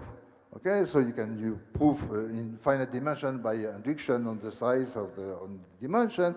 Then you prove by separation hyperplane. Then you can prove von Neumann and Brown by dynamical system. Then Blackwell prove it by learning procedure. Okay, and all this. So the concept is the same. The mathematical tools are different, but starting from the mathematical tools, you have new ideas for games and procedure, okay? And what is, for example, from my point of view, fascinating is replicator dynamics, which is basically evolutionary game dynamics. And for population, okay? If you use it for one population, you realize that it's basically the strong, stable formulation of gradient dynamics for learning, where the regularization function is the entropy, okay? And then you get exactly the replicator dynamics. So this is, from my point of view, what I like in game theory is that there are a lot of different points of view for the same problem, okay? Once it's written in mathematical terms, but the same problem is coming from completely different areas, okay? With completely different hypotheses. And the aim were completely different at the beginning, okay? But as a matter of fact, you can incorporate and use all this approach. And from my point of view, it's very rich. Okay, when you speak about cooperation, you may know that you cooperate, but you may have the same behavior without knowing anything about the opponent, because you base your behavior only on your own information without knowing anything about the utility of the opponent, okay? So that's it. So we have two options. We continue questions here, or we ask the public. So it depends on how much time we have. So can someone tell me how much time we still have? Because we are running out of time. Everything is delayed by hours and hours. And I would like the public also to participate. So shall we move to the public, Sylvain? So let me ask our speakers. Do you want to have a question for Sylvain? Sure, I mean, we can also... Let's open. Okay. We open? Okay. So I will be glad if I can hear some questions from the public and some people that were very courageous to stay here until the end. Thank you.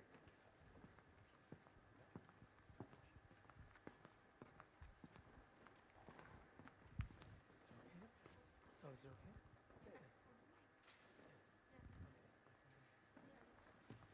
okay? Hello, thank you very much for really interesting talks. Maybe following up from along the lines of some of the questions already asked, expectations, norms, culture, basically, it seems very critical for tipping points and thinking about cooperation and game theory more generally. And yet, the people who tend to study culture seem to be somewhat distinct from the people who are doing a lot of evolutionary game theory. And I'm just kind of curious, maybe in the interest of kind of improving crosstalk, you know, you mentioned, you know, Eleanor Ostrom's work, right? Case studies showing when cultures have been successful for solving tragedy of the commons. And I'm just kind of curious, what would you like to see amongst people who study culture, you know, the social influencers, you know, trying to affect expectations and manipulating that, you know, culture is cause, culture is effect. What would you like to see and learn from people on the ground, the foot soldiers studying culture, that might actually create new questions, new insights, affect theory, as opposed to just sort of testing existing theory? Thank you.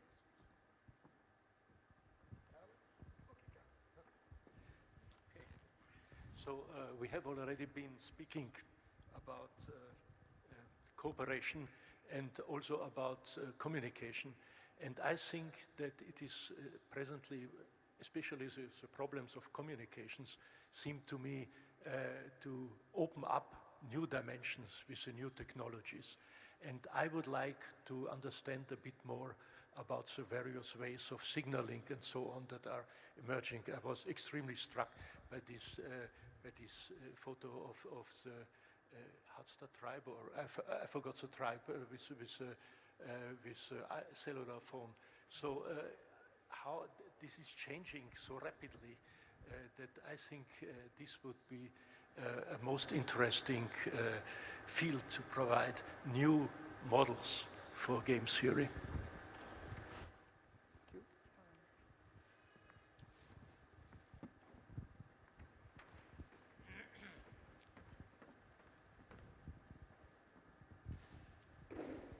Hi, thank you for these interesting talks. I heard that you mentioned the tragedy of Commons.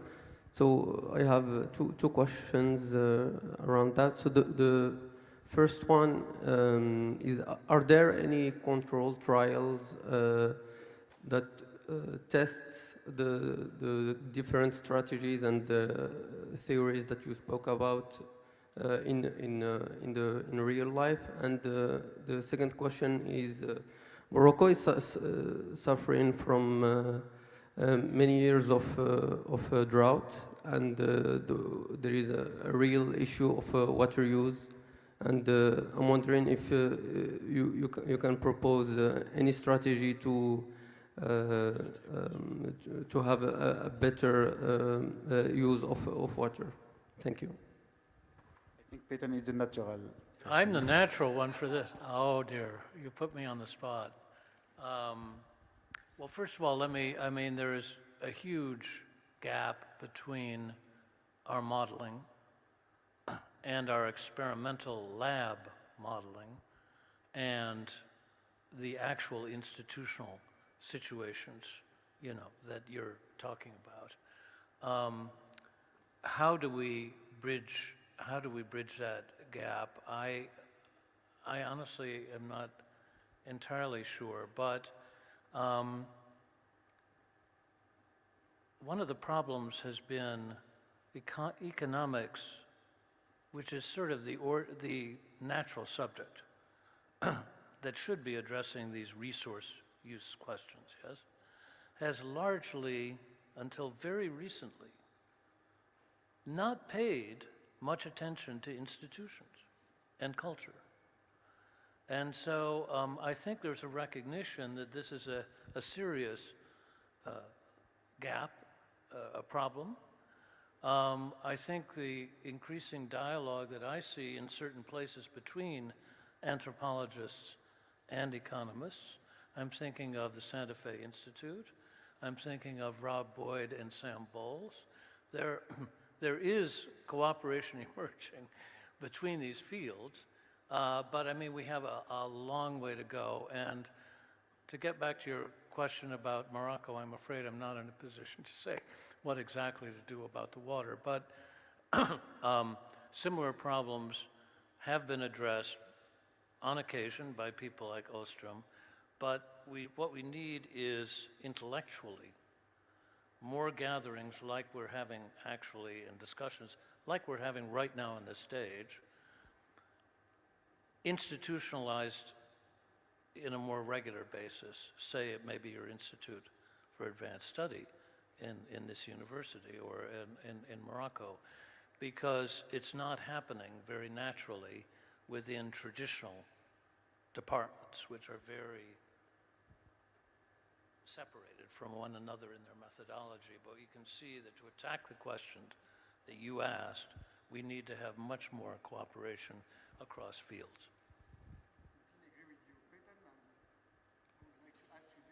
The Moroccan Center of Game Theory would like to be an analog of Center for Rationality, which is a center with interdisciplinary center where you have game theories coming from mathematics, computer science, biology, sociology, all together in the same building.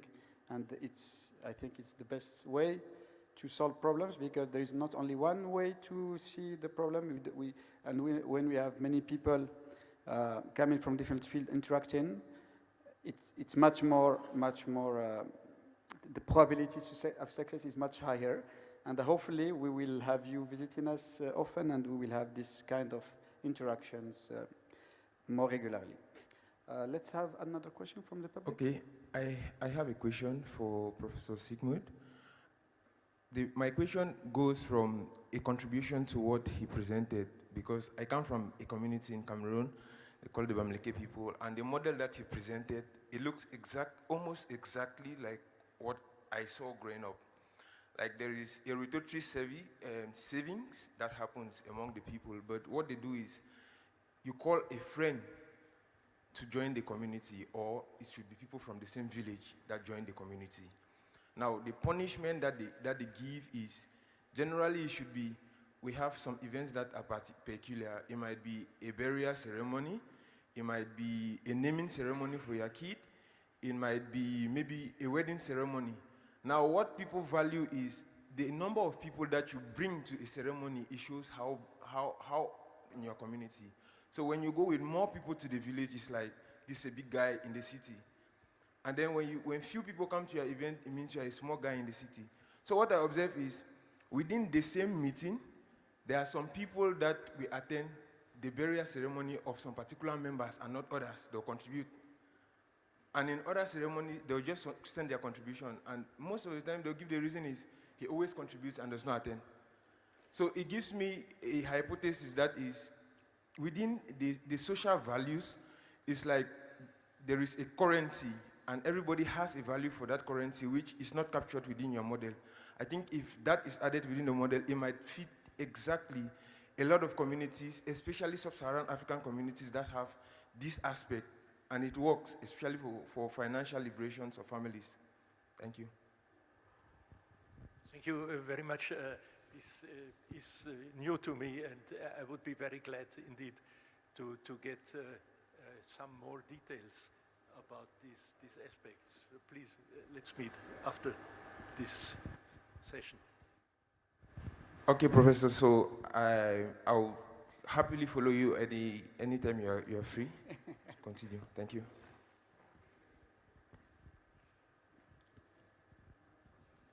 Hello. Thank you very much for the presentation. I particularly need your thoughts regarding punishments and implication in real-world scenario, because currently in El Salvador, President Bukele built a stadium with a capacity of 40,000 for prisoners. And because of that kind of capacity for prisoners, homicide in El Salvador has drastically reduced. So my question to you is actually on the gravity of punishments. Do you think the gravity of punishments has a role to play in serving as deterrent for others to cooperate for the progress of the community? Because there are proponents of beautiful punishments, if you allow me to use that word, who are telling the president Bukele to, pamper these gangs in El Salvador. So I really want your take. Do you think the gravity of punishment has a role to play to serve as deterrent for criminals, gangs, in order to stabilize the society? Thank you very much.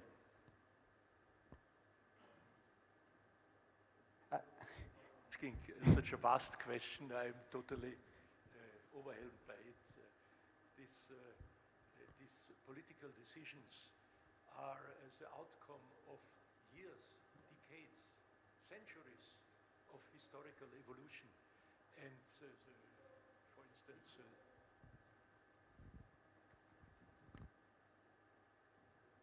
hold it clearer. So I think that in each of these cases, the weight of history plays such a huge role that one cannot simply lift some solution from, let's say, a game lab experiment and apply it. I'm very, very far from being able to answer this question. I'm sorry. Yes. If I could contribute, I think punishments depends on value systems. For example, there are some people that if they are not within the community, they feel bad. But there are some people that they don't care. So it depends on an entire value system. That is why I was proposing that if they could calibrate the value system and see what value people attribute to particular issues, then we can come out with, for example, the models that are proposed is like 1 represent this and 2 represent this, whereas we might be going for the same objective, but we have different utilities that we gain from these objectives, which implies that our priorities within our value systems will highly influence the utility that we derive from this. Some people might derive utility even from the punishment. Some people might derive utility by making other people suffer than they are suffering. So we must understand all of these value systems and how they are categorized within societies in order to be able to model this into models. And it might apply to maybe the El Salvadorian case, because you might feel that is an easy punishment, or you might feel it's a difficult punishment, whereas it does not work. Even within the same household, there are kids that if you beat them, they will change. There are kids that if you beat them, nothing happens.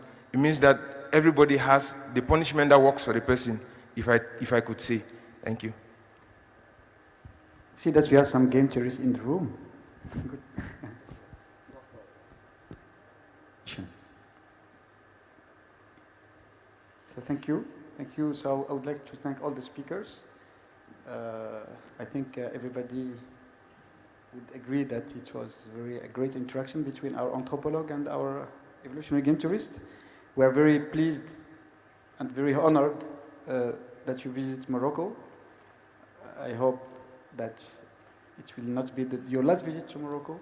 We hope to see you often, and we are very proud, and I'm very proud to be part of UM6P, to have, after 30 years in France, now I'm coming back to my country that I love, and I'm proud that they invest in such a great university, and I have never seen something like this anywhere in the world, to tell you. So it's very, so you are lucky that something, so I'm speaking to the students, so you don't need now to leave Morocco. You can stay here and you will have the best possible knowledge coming to you. And you can do it just here in Morocco. So thanks.